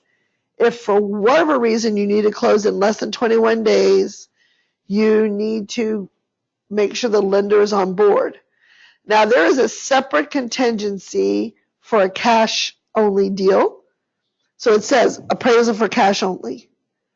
Okay? So cash deals often close 7, 10, 14 days. They're quick turnarounds because there's no paperwork. But they may want an appraisal. An investor might be putting some money down, or just someone buying a house and they have all cash, but they want to make sure that the property appraises for what they're paying, because they don't want to overpay. So they're going to have an appraisal done. So that's not done through a bank. They have to hire the appraiser to go out and appraise the property, and that can be done rather quickly. Okay, but you might have to call 3 or 4 appraisers to get it done within a week or something. But once the appraiser appraises the property, they have to put the package together, and because it's not going to a lender, it can move a little bit quicker. It's going straight to the purchaser. Okay. So again, 21 days is recommended. In the event that neither box is checked, this contract is contingent upon an appraisal pursuant to the paragraph and the appraisal deadline and the financing deadline are set forth.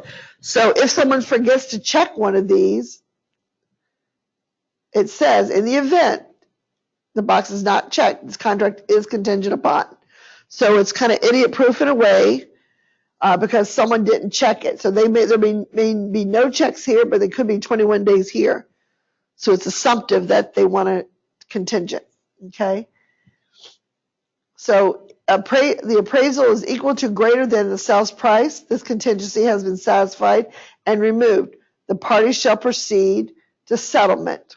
Or, excuse me, the appraisal is equal to or greater than sales price. However, buyer elects not to proceed with the consummation of this contract because the property does not satisfy the lender's requirements.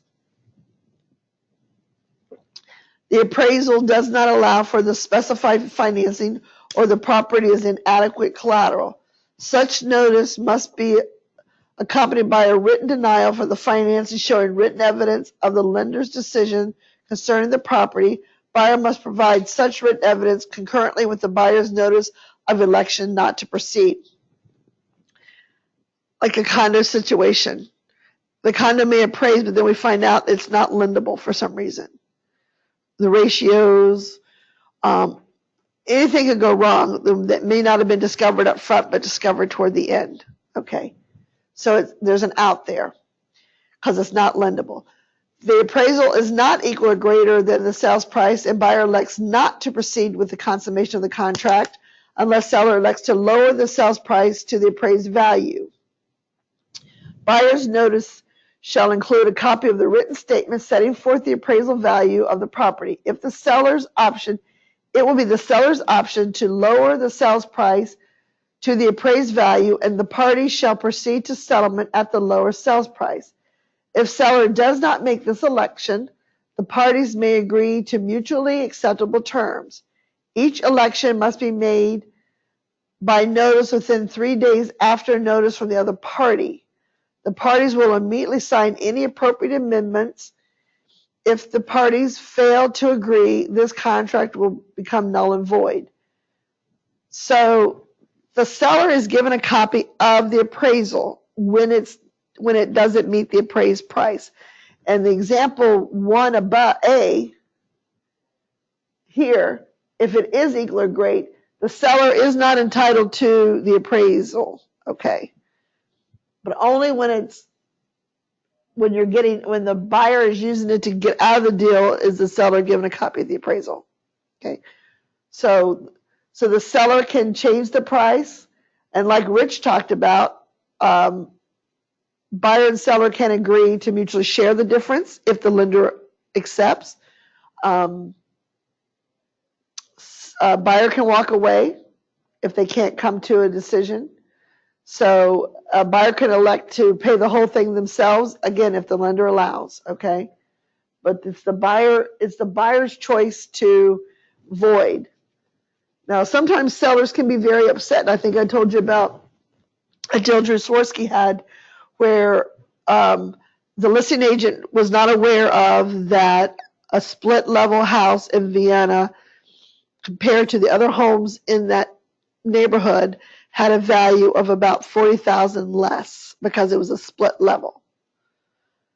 So she comped the house based on all the other homes sold in that area. So when the appraiser came in and appraised it $40,000 less because it being a split, they were very upset. But and for Drew, it was his first time probably even selling a split. He was not aware even then that there was a discrepancy between a Rambler, a Colonial, a raised Rambler, and a split, that there could be a valuation difference because of the type of home. And so that listing agent was very upset, but she had to be educated by the appraiser that there is, in fact, a huge difference. And on that particular street, there wasn't any comps for splits. They were all other types of homes. Okay, in North Springfield, not so much. It's not as much of a discrepancy. It's just because it's the type of neighborhood it is. Okay, all right, so seller subsidy. My buyer wants my seller. The buyer wants the seller to give them some coverage at closing for closing costs. So again, you have to go to the lender and say, can my buyer take subsidy? And if so, how much? How much subsidy can my buyer? So closing costs can be anywhere from $11,000 to $13,000. How much can my buyer take in subsidy? So seller will pay its settlement blank dollars toward buyer's charges, including but not limited to loan origination fees, discount points, buy down or subsidy fees, prepaids, or other charges as allowed by lenders. It is buyer's responsibility to confirm with the lender that the entire credit provided herein may be utilized. If lender prohibits seller from the payment of any portion of this credit, then this credit shall be reduced to the amount allowed by the lender. So if I were to go in and say, we want the seller to pay $15,000, okay? And my lender says, no, you can only accept 8, but the seller has agreed to 15. Well, the seller only has to pay 8. It's what the lender allows. Okay. Now, some of the things that you can do to increase that is if the lender allows it, and if the homeowners association or the condo association allows it, you could prepay a year's worth of condo fees or a year's worth of HOA fees. You could purchase an HMS warranty, for example, for 2 years with all the premium packages. Why would a lender not approve letting the seller get money? Well, in some ratios, in their loan to value ratio, especially if they're tight, like an FHA or something, the buyer is not allowed to walk away with any money. Okay. So you want to check with your lender. Again, always keep in mind if you get to a situation that, let's say the lender has said you can have $8,000 in seller subsidy, and then on the home inspection report, your client, you've told your buyer, look, you can't get any more subsidy, so we can't get any cash in lieu of repairs here. So if we want all this work done and the seller agrees to it, they're gonna have to do the work. Well, the seller may not want to do the work. They just want to pay cash, but they can't. So what they do, one of the options is they can hire someone to get the work done and pay them at closing. They can escrow money and let the buyer hire a contractor to fix the stuff if the lender agrees and pay them post-closing. So the title company could hold money to XYZ contractor and very specifically what they're to fix and repair. Okay. I had a client a couple years ago who was able to take advantage of the VHDA grant program when it was 3.5%. So he had grantor funds. His earnest money was $3,500 he put down. He had seller subsidy. And then there was issues for the home inspection to the tune of $2,200. The seller had moved out of the area, did not want to deal with the house in any way, shape, or form, and only wanted to offer money. But because his earnest money deposit was $3,500, that's his own money. So Tim ran all the numbers and ran it through underwriting, and he could actually proceed with that and get money back at the table. He got $2,000 back at the table because it was really just his own money coming back to him that he had put down, that the seller was able to cover all the closing costs, which included the repairs, along with his VHDA.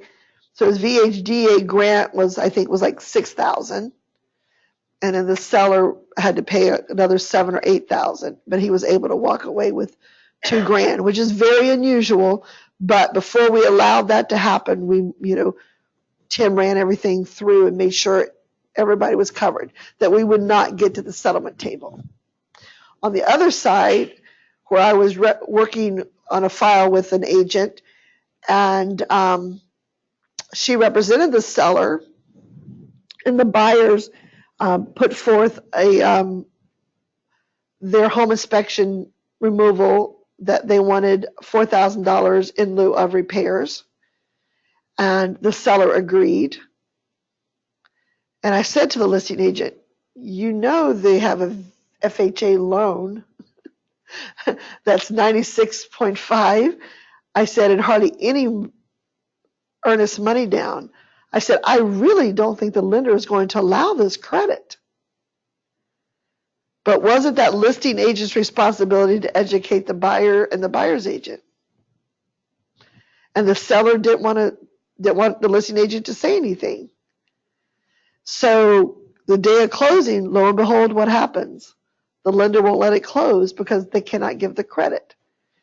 And the buyer's agent had not told the lender about the money in lieu of repairs until the day before. So not only had they not had the 3 days, well, they'd gotten the title company had received the disclosure, and the title company's like, well, their credits aren't matching up. I have a letter saying there should be $4,000 more credit than what you're saying. So then the lender is all of a sudden made aware that there's this $4,000 credit. Well, in that particular case, that's what they had to do. They had to go out, they had to postpone settlement, they had to go out and identify contractors to come in and give specific estimates, because it was 3 different contractors, to give specific estimates that they would do the work that would cover that bill. And then and their estimates had to say they could not charge the buyer any more money. So then at the settlement table, on the HUD statement or the ALTA statement, it would say ABC contractor for plumbing, X amount of dollars, and it had to total up to the $4,000. Okay. Now, if, the seller could have just said, my hands are clean, you didn't do your due diligence. So buyers and sellers on both sides, be very wary when it comes to the credits. Make sure they can be accepted, okay? So lender required repairs. If, as a condition of providing financing under this contract, the lender requires repairs to be made to the property, the buyer will give notice to seller of the lender's required repairs.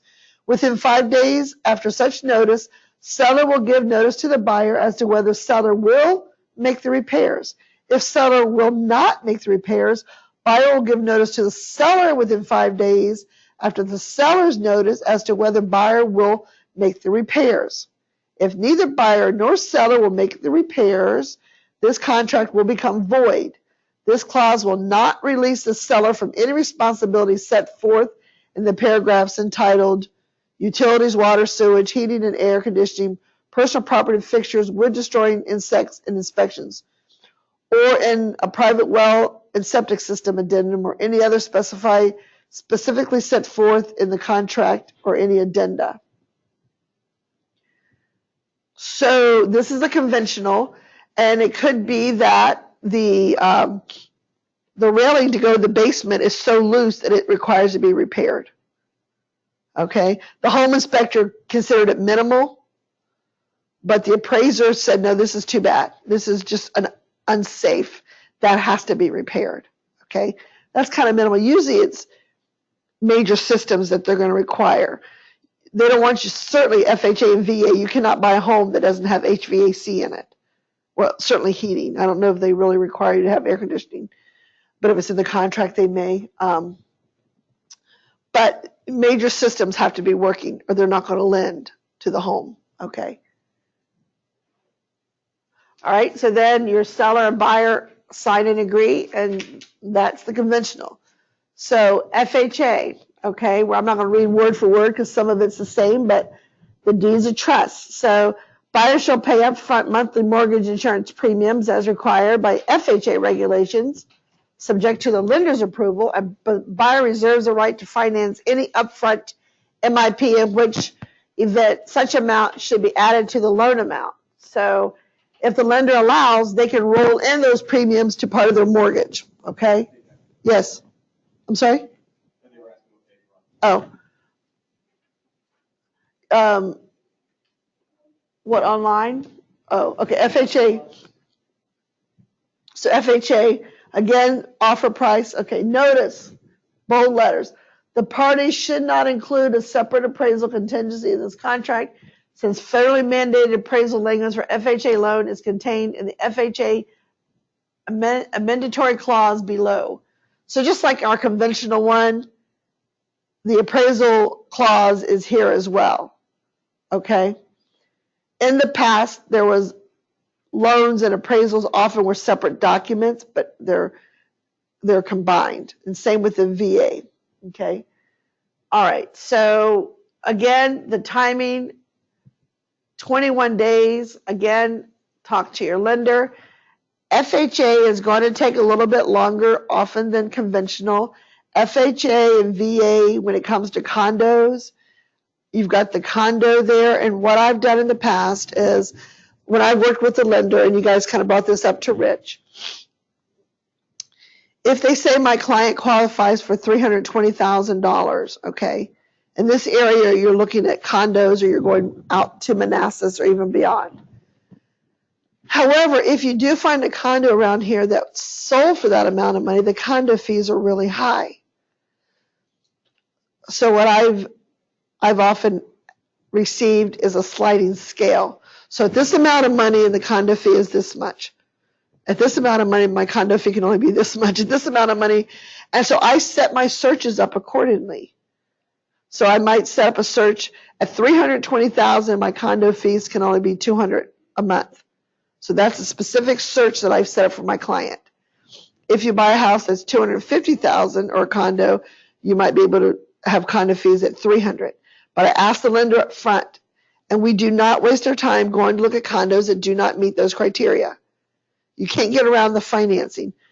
Also, before I show condos, I go out to the site, the FHA site, and I see if the condo is loanable, if it's lendable. If it's not, we're not going to waste our time seeing it. And in many cases, the listing agents have no clue.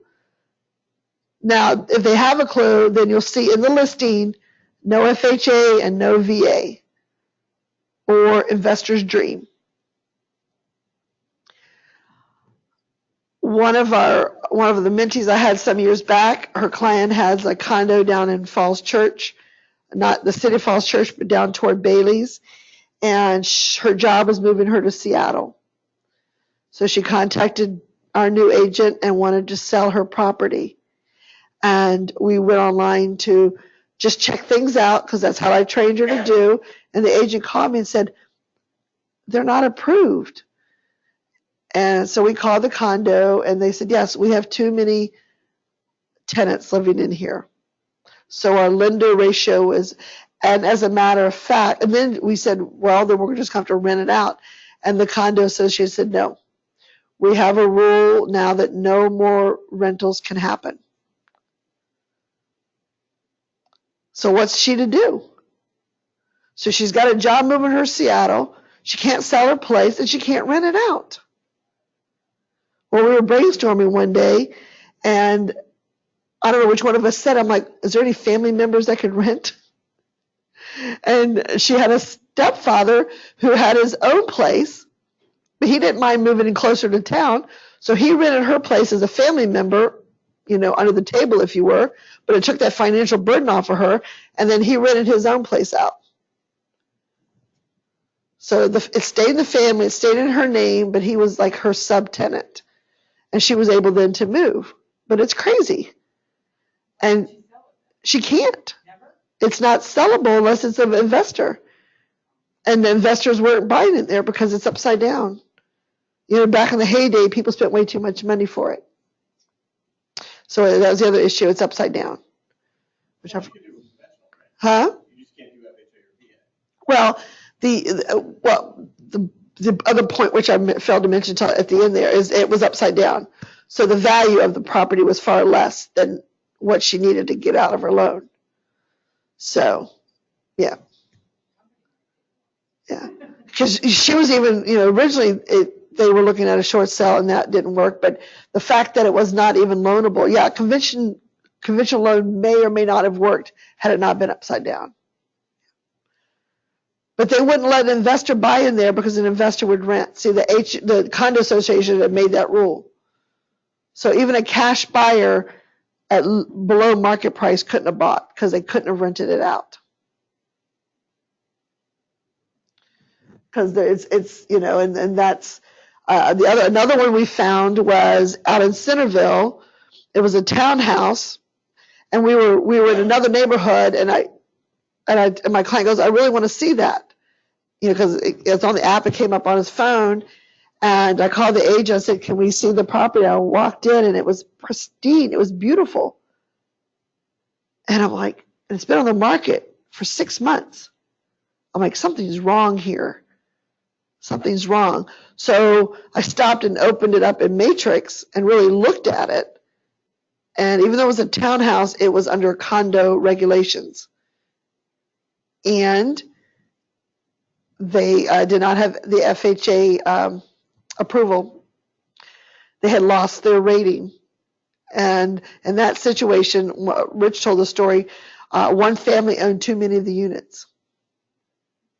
So the builder who built it created a family corporation and deeded so many parcels to each of his children. So they owned too big of a portion of so they couldn't get a loan on it. So it was a cash only deal. And it was a great price. And the condo fees were low, but it just wasn't selling. Okay, so if the contingency is not satisfied, paragraph B, financing, same as before, the seller has to force it with a 3-day notice or not, okay? The contract will become void, paragraph C, if prior to the satisfaction of the contingency, buyer receives a written rejection, same as the conventional, from the lender, and the buyer can apply it to pursuant to paragraph 2 of the specified financing, saying that I cannot get an FHA loan. Okay. Buyer will be in default whether or not this contingency has been removed. A settlement does not occur on the settlement day other than the default by seller. Same language there. So if the contingency expires and has not been removed or satisfied, any delay of date of settlement necessary to comply with the buyer's lender obligations, so same paragraph there. If it's the lender who's delaying it, the buyer is not in default, but the seller could declare voidance. Again, mutually agreed upon in writing, both parties can change the terms. They can change the terms of a contingency. So if your client, if the seller's having, the lender is having some issues or whatever it is, or maybe you only had a 14-day contingency and the lender tells you at day 10, look, it's a busy market, the appraisals are all tied up, we can't get the appraisal done, you need to get an extension on the contingency. So you as a buyer's agent would then write up an addendum asking to extend the contingency for the financing X amount of days, and if the seller agrees, then it gets extended and it becomes a new deadline date. Okay? Appraisal. Okay, FHA mandatory clause. It is expressly agreed that notwithstanding any other provisions of this contract, buyer shall not be obligated to complete the purchase of the property or to incur any penalty by forfeit or deposit or otherwise unless buyer has been given in accordance with the HUD, FHA, or VA requirements, a written statement by the Federal Housing Commissioner, Department of Veterans Affairs, or a direct endorsement letter setting forth the appraised value of the property, not less than. So that's the sales price right there. The appraised value, I'm really crackling, aren't I? The sales price goes there, okay? So whatever your sales price is on page 1 needs to go there. So what about if you have a situation where you've written this contract and sent it in and you've renegotiated page 1? You have to go back in and fix this page too. This is one of the mistakes I see quite often. People forget to go back in and fix this page. So if the sales price is $400,000 offered, but then it's increased to $405,000, but this is $400,000, you're basically saying if it comes in at $400,000, I'm okay with that. So you've left yourself a $5,000 delta. So if you change page 1, you need to change this here as well. Just keep that in the back of your mind. This is the only, the VA does not do that. So just make sure that language matches. Buyers shall have the privilege and option to proceed with the consummation of the contract without regard to the amount of the appraised value, with the understanding of the lender. The appraised value is arrived at to determine the maximum mortgage the Department of Housing and Urban Development will insure. HUD does not warrant the property or the condition of the property.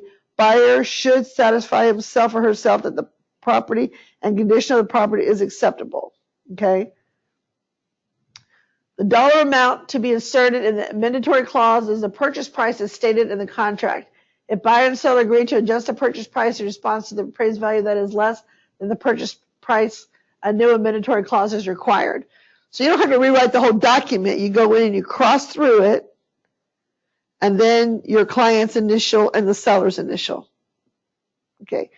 So in the old way of doing contracts, handwriting, it's called a crosshatch. And some of us still do it using but you would do, and sometimes it would be circled. So it doesn't matter which quadrant anyone initials in, but next to that paragraph, you would have crossed through the amount of money, written a different amount of money, and then somewhere near that paragraph, left, right, or somewhere, you're going to do a crosshatch where, the buyers are going to initial and then the sellers are going to initial. Okay? Now, in the world of electronics, oftentimes you don't see the crosshatches anymore, but what you will see is somewhere around here you're going to see sets of initials. Okay? And that's fine. You as a buyer's agent, you as a listing agent, your job is to make sure that if there's 4 people signing, there's 4 sets of initials. Okay? Sometimes it's kind of hard to find them even. But you just want to be careful about that. Okay? All right. So procedures in the event of a low appraisal. So it's pretty much the same as before. In the event that the written statement setting forth the appraisal property written statement indicates a value less, and then we have these options. We either deliver a note to get out of the deal, we negotiate the price. If we, again, if the lender allows it, a delivery notice that this contract shall become void 9 p.m. on the 3rd day following delivery, unless recipient delivers to the other party a notice of acceptance. Okay, so one party may deliver a notice to void, and then maybe the seller will capitulate. If the buyer decides, no, I'm going to void because the seller won't come down on the sales price, the seller may then change their mind and come down on the sales price. Failure of either party to respond within 3 days of notice delivery will result in this contract becoming void. Seller subsidy, so that refers to above. So if neither party responds, then it's a voided contract. Okay. Seller subsidy, same as before. If you're asking for seller subsidy, make sure your lender is on board and the lender agrees to the amount of subsidy given. Okay. Wood destroyed insect inspection. Fences and outbuildings shall be included in the inspection certification.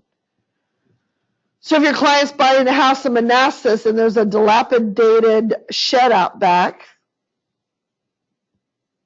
that has termites in it, it has to be remedied.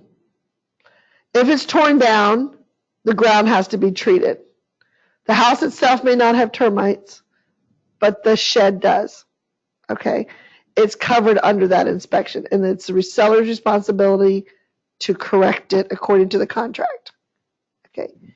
Remember, in a VA addendum for the Virginia VA financing, a buyer cannot be required to pay for the inspection nor be required to pay for any other remediation. Okay, seller required repairs. Again, If the seller has certain things that are required to get repaired, it does not go to closing. A friend of mine bought a townhouse in Reston. We lived in the same neighborhood, and they had an FHA loan, and it was a foreclosure back in the late 90s. And the HVAC was not working on the day that the appraiser went there. Now, on the home inspection day, there was heat in the home. It was being purchased in the wintertime. But when the appraiser went there, it did not work. So the bank had to buy a whole new unit to put in. And so settlement was postponed for 4 days. And because they were settling next to the last day of the month and they had been in a rental and notified their apartment complex, and they had rented a truck to have everything moved. So here you have a dilemma. You've got a truck full of household goods and no home to go to. The truck needs it unloaded because you only, you hired them for X amount of hours. So in that particular case, the bank allowed them to unload the household goods in the house, wrap it in plastic, and it could not be touched. So someone from the bank went to make sure that they weren't, like the couch wasn't set up in the, it was just the truck contents were dumped in the middle of the room, and they had to buy a plastic tarp and put over it. And they had it set like that for 4 days until the HVAC could be put in, and then the house could close. And they had to find housing. They had to go somewhere else to sleep for those 4 days. They could not go into the house to access any of their stuff. So not only are you moving, and they had 2 little kids, what do we need for the next 4 days? So it was one of those challenges. I was not an agent at the time, just their friend, and sitting there with them. The agent did a good job in coordinating all that, but it was an emotional time.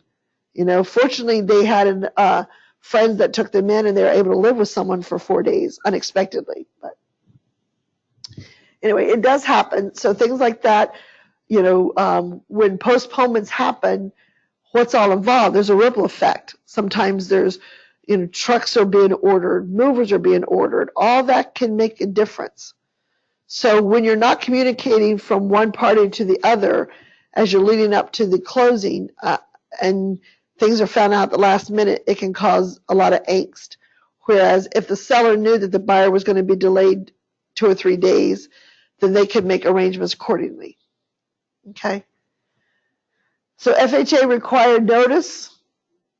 So for your protection, get a home inspection, right? So make sure, like I said, just make it a practice to give it to your clients regardless, but you certainly need to give it to them when they are FHA, okay? I put in your package a blank notice. The notice is a unilateral communication. It's the one that you can say, so at the beginning up here, see, this one talks about the ratification date. So in the little scenario I talked about a few minutes ago, we made the offer on February 8th and we didn't ratify to February 10th. So in this case, this notice is given today on a contract that was ratified on the 10th. So let's say this is February 22nd to a contract that was ratified on February 10th between the parties. And it's in reference to. So bullet point what it's in reference to could just be settlement location, settlement date. But in a settlement date, you're going to have agreement. So you wouldn't use a notice. But let's say settlement or title company. So the buyer says, buyer will use Universal Title Company, Falls Church, address, phone number below, boom. The buyer signs it and you send it unilaterally. It's only one person. So you check off here that it's coming from the purchaser. That's who's given the notice, and your purchaser sign it. Okay? It does not need the other side to agree to it. So anything that needs an agreement is a sales contract addendum, a blank addendum, and you just very clear in the language what you want to put in there. But a notice is a unilateral agreement. Okay? All right. Any questions about contingencies? financing. So let me go back to our boot camp here. We talked about the FERPTA. I want to make sure we've gone through the contingencies and clauses.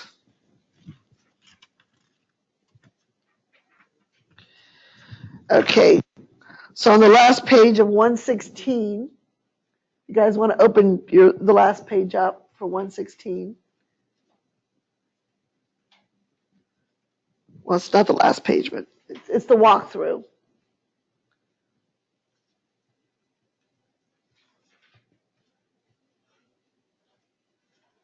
So on Monday, this is what we're going to do. So the walkthrough here.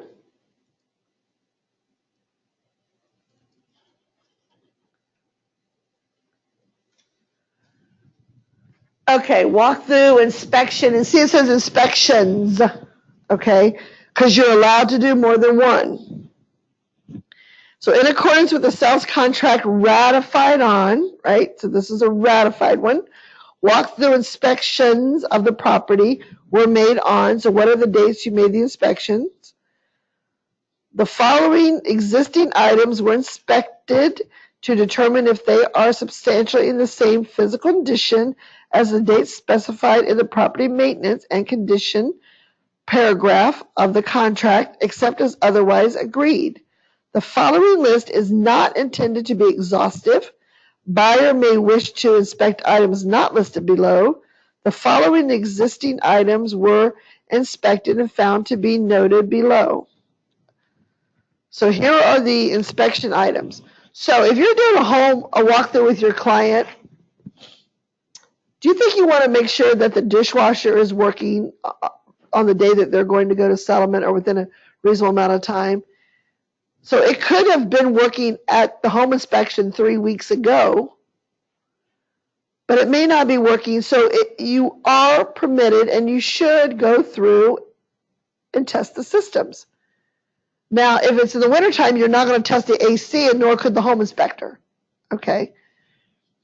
Same with the summertime. You're not be able to test the heat. But you can turn on the stove. And certainly if it's said in a home inspection that one of the burners didn't work, you want to make sure it's been fixed. Or there's evidence. So if you're a listing agent and your client, according to the home inspection contingency removal, has had repairs done, they're supposed to give you a copy of those invoices and warranties from whoever did the work. So that should have come in your email to you. Yes, Dennis?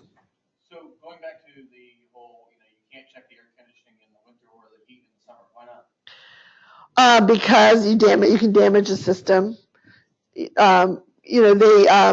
If you're unsure about it, or if they say if it's this cold, you cannot check air conditioning when it's this cold.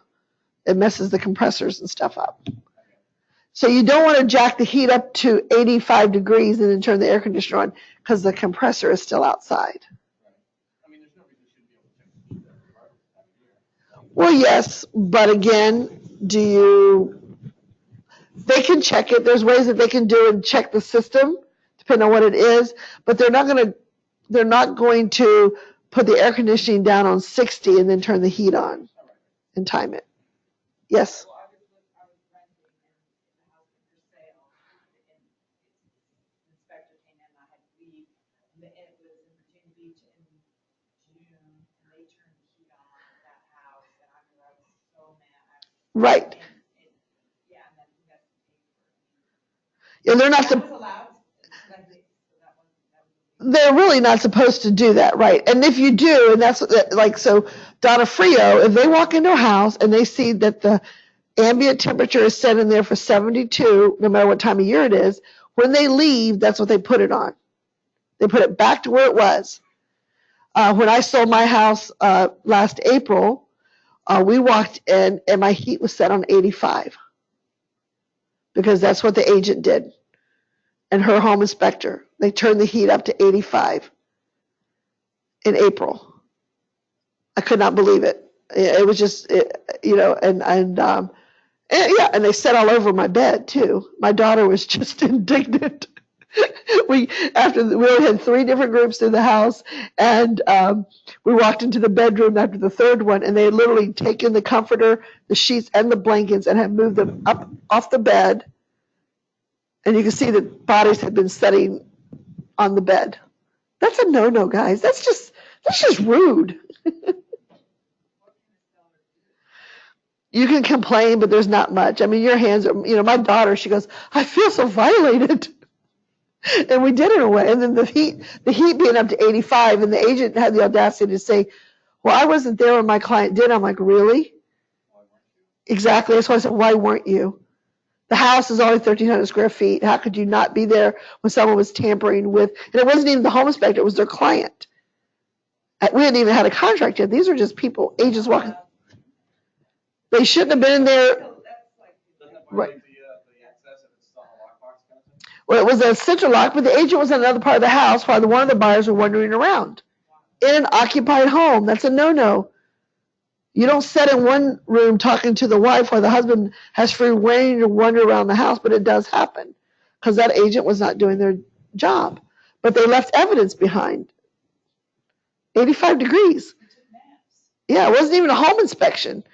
And but anyway, so as you go through the home, so give yourselves time. Don't think a walkthrough is a 5-minute process. This is where agents really, I think, mess up a lot, buyer's agents, because what happens when your clients go there that next day, they're unloading the boxes, they want to freshen up their dishes, and the dishwasher doesn't work. Well, when did the dishwasher stop working? That morning? 5 days ago? So you want to run it. It doesn't have to be on a full cycle. You turn it on and you start letting it run. You run water, make sure that the tap's closed and that there's no dripping water. You check the disposal. You flush the commodes. You run the water in the bathrooms, in the shower, making sure there's no drips. So whatever was at the home inspection. Now, if there were drips at the home inspection and they were not negotiated to be repaired, then the drips are going to be there on walkthrough and they're not, you don't say anything about it. But if they were supposed to be fixed, they're supposed to be fixed. If all of a sudden the blinds are falling down because the movers hit them with the couch, then that's an issue because they've conveyed with the house and they were in good working order, okay?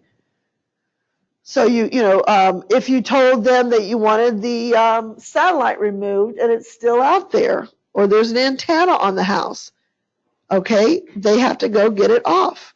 They have to do what's required of the seller to remove it and fix it. So again, if you've asked for a satellite dish to be removed out of the yard or off the house and the hole to be repaired, and a week before closing and the house is vacant, then I would say, why is it not removed? Okay, again, that's a conversation from the buyer's agent to the listing agent. When are your sellers vacating the property? 2 days before closing. Okay, great. So maybe 5 days before closing, because they want to watch TV, you're going to see the satellite dish there. Maybe they have it scheduled on the day they're moving out to be removed and repaired. So that's something you're going to double check on that day before, the night before, or the morning before. As you're scheduling closings, keep in mind not only your own life, but that of your client, okay? Is your client going to take the day off of closing? Are they in a work situation where they cannot? And if so, where do they work? When can you do closing? It may have to be the night before. It might need to be at 9 p.m. the night before when they're off of work. Yes, Susie.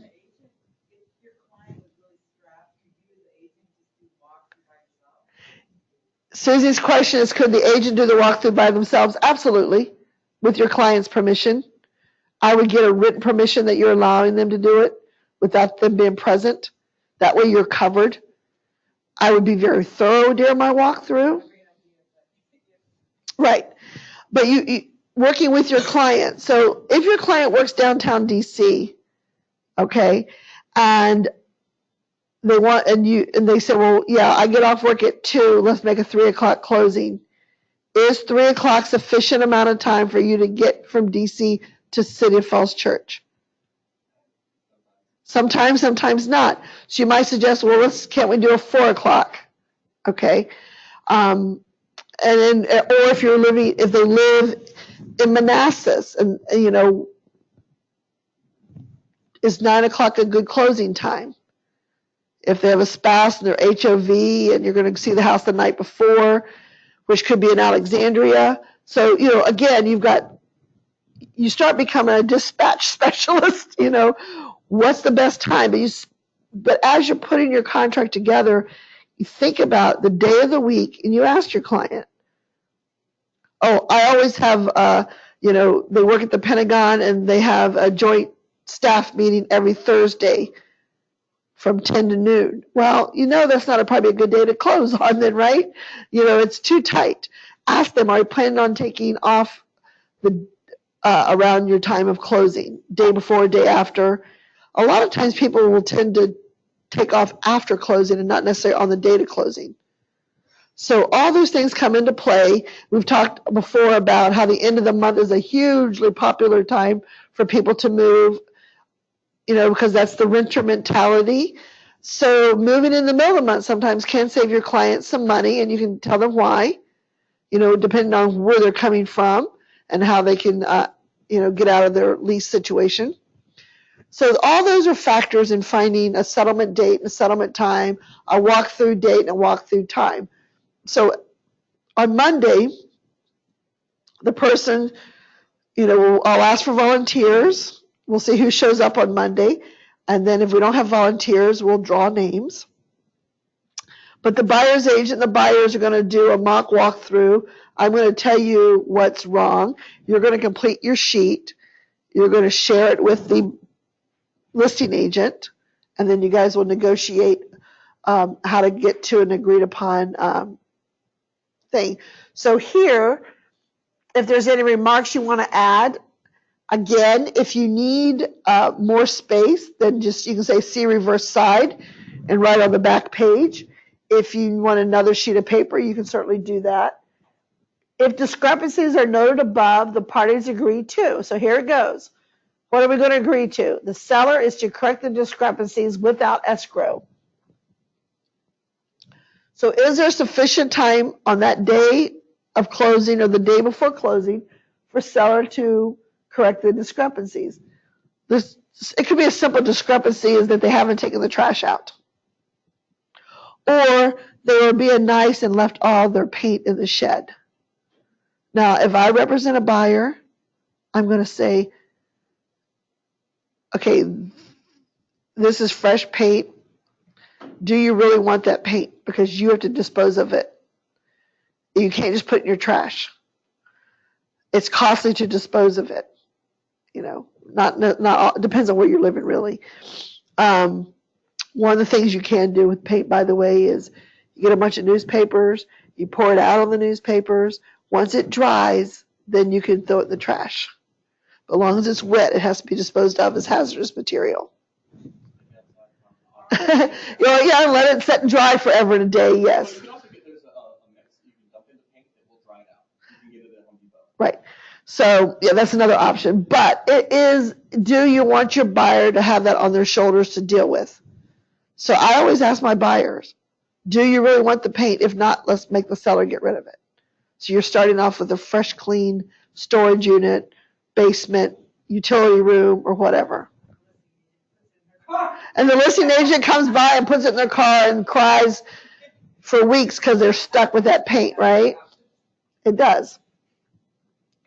Bug sprays. Underneath the kitchen sink. And this is where I see it a lot of times. Oh, we'll just leave them, the Cascade, and we'll leave them the Palmolive, and we'll leave, we'll just, the sponges or whatever, we'll just leave it there. No, it needs to be thrown away, taken out. Not everyone wants your junk, Maybe I don't like Palmolive, I don't want to have to dispose of it. So broom swept, all shelves need to be emptied. It doesn't mean they need to be clean, right? So there might be dust in the shelves. Your buyers cannot have a hissy fit because there's dust in the kitchen shelves. That's not what it means. Broom swept means it's just free of debris. okay? That doesn't mean they have to vacuum the floor. If it's carpet, that just means they can't have chunks of things sitting around. There shouldn't be trash cans full of stuff, nor should there be a yard full of debris either.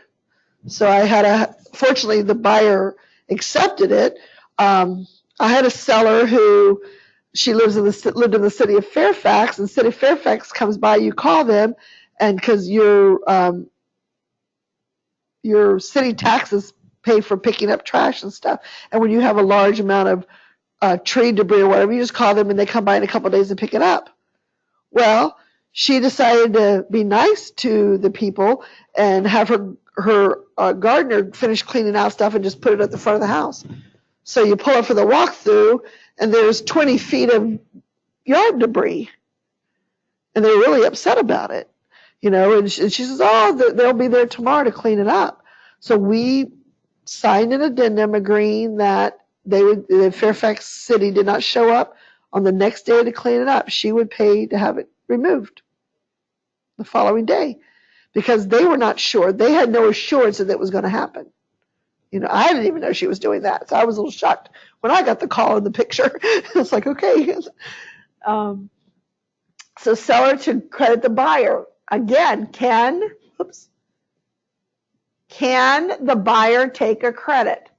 Now, on the day of closing, it's almost a no doubt. They can do it to some extent, but it's really frowned upon because they have to redo the settlement statement and stuff.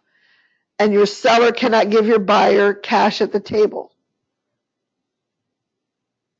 No. Okay? Nothing underneath the table, nothing outside. A savvy seller who does this a lot might say to the buyer, hey, you want to go get a cup of coffee? Use a buyer's agent. No. Do not let the seller give your buyer money outside of closing. Because you're affecting their financial status. They're under the scrutiny of their lender. Okay. Repairs are to be made and paid from the funds held in escrow by the settlement agent. Escrow funds are or are not limited to the seller's liability. Okay, so there's some major issues, and so the seller can't pay, the buyer can't take a credit.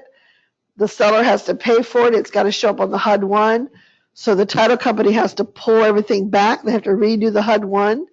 The buyer and the seller have agreed that the buyer is going to hire the contractors.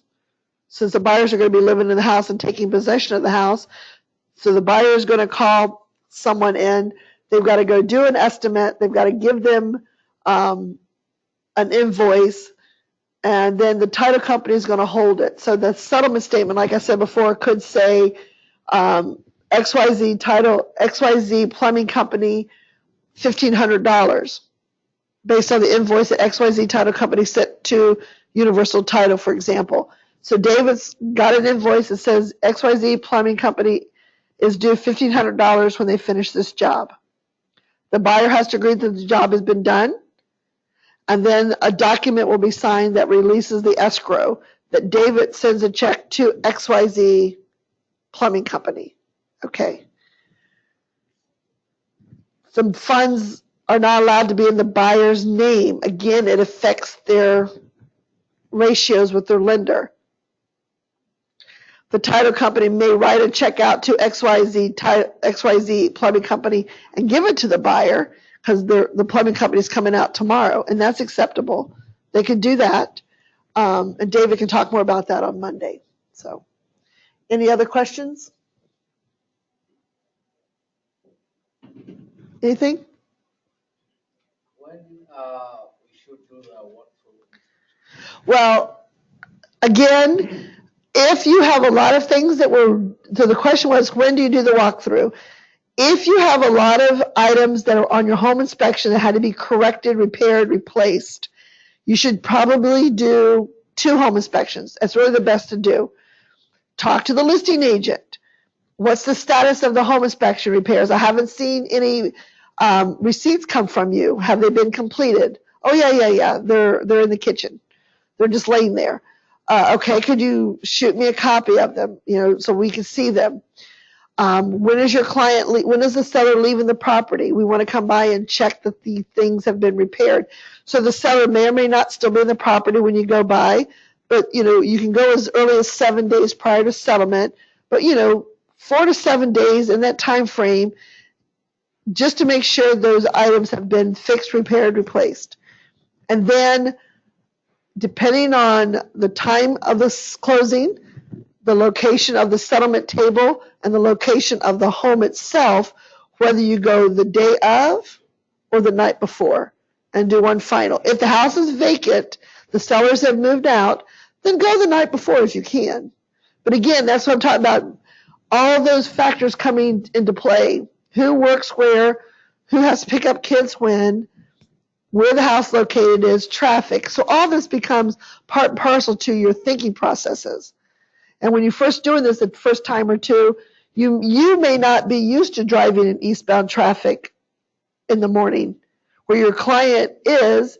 And so for you, it might be convenient to have a 9 o'clock closing on Tuesday over here. So then you're already here at the office and you attend the team meeting. But your client who's coming in from Manassas or Gainesville, it may not be as convenient for them to get here because they would have to leave home at 6:30 or 7 in the morning to get here by 9 for a closing. Again, be careful about Monday morning closings, especially if the bank is a West Coast bank. If they're home, like Wells Fargo and some of those, their main hub could be the West Coast, or they have credit union. So if anything goes wrong over the weekend, you can't get a hold of the lender for advice.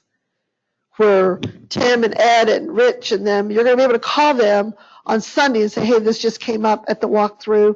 What are our options? Or this just came up. When it's a credit union, you're not going to have that luxury. Okay? What is your favorite day to close? I would say Tuesday to Thursday.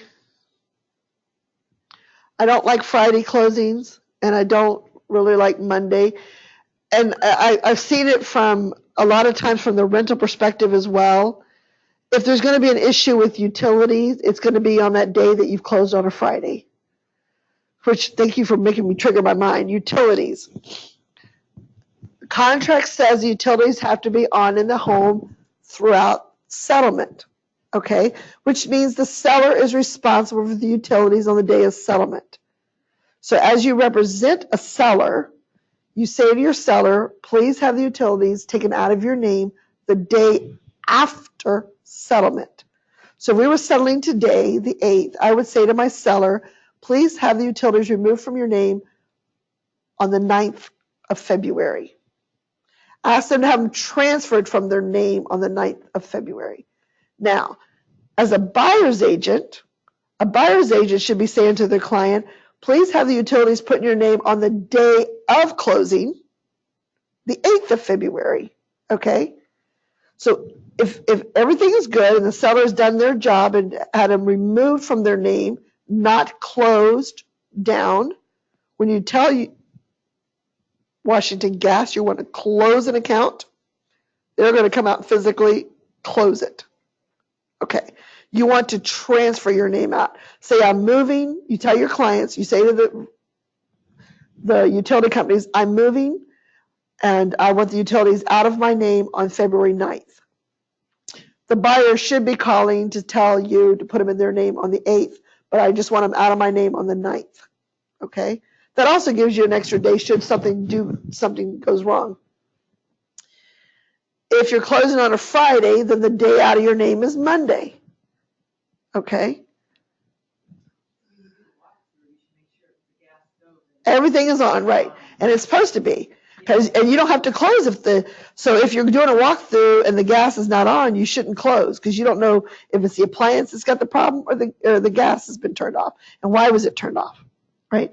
So if you're a buyer's agent, you encourage your client to put them on the day of settlement, then the seller has had them removed from their name. So when the buyers call the utility companies, It really transfers on the day of closing, and it's a transfer. It's a flip of the switch.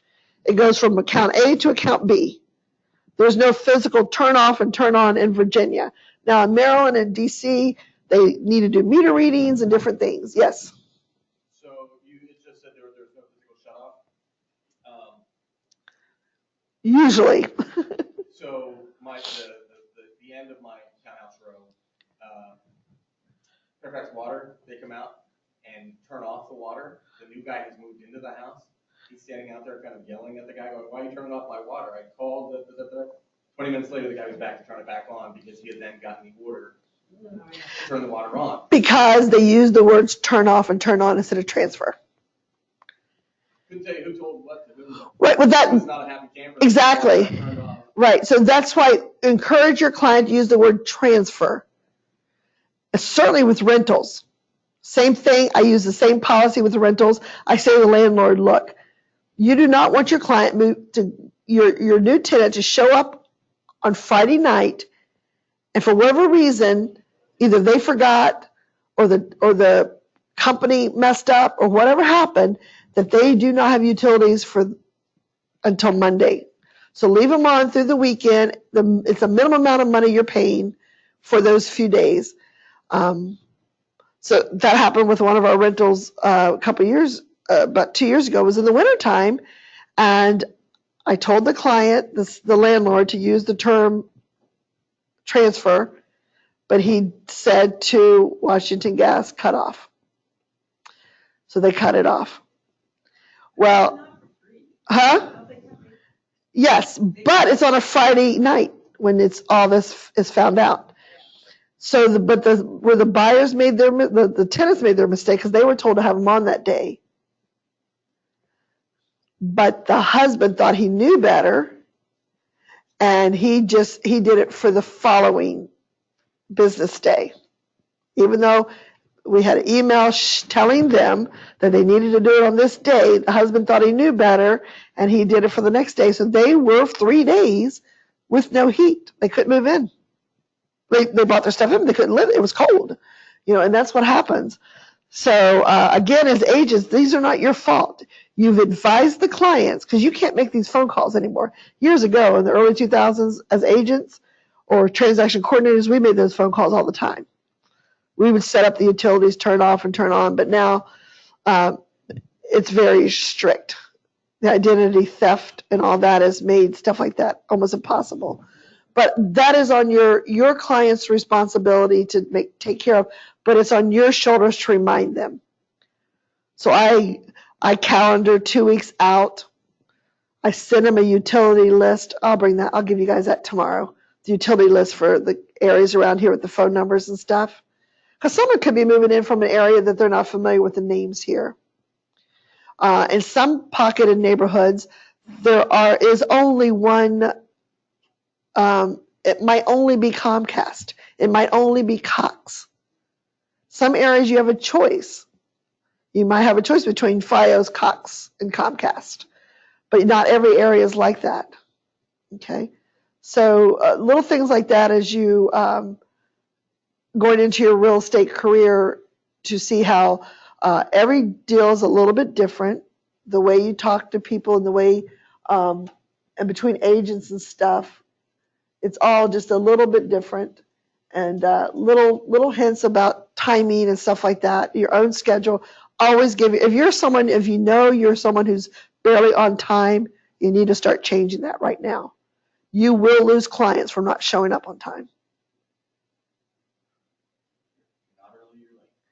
Right.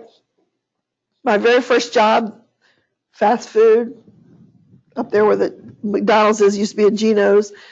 The manager said, 15 minutes is on time is late. If you're late, you're fired. Don't even bother getting out of your car. And he was very serious. So you learn within a few days.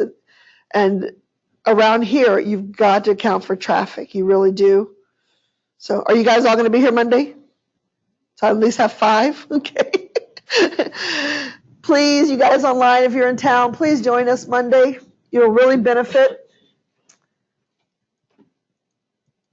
See you guys tomorrow. So walkthrough document will be added to the contract. I'm sorry, say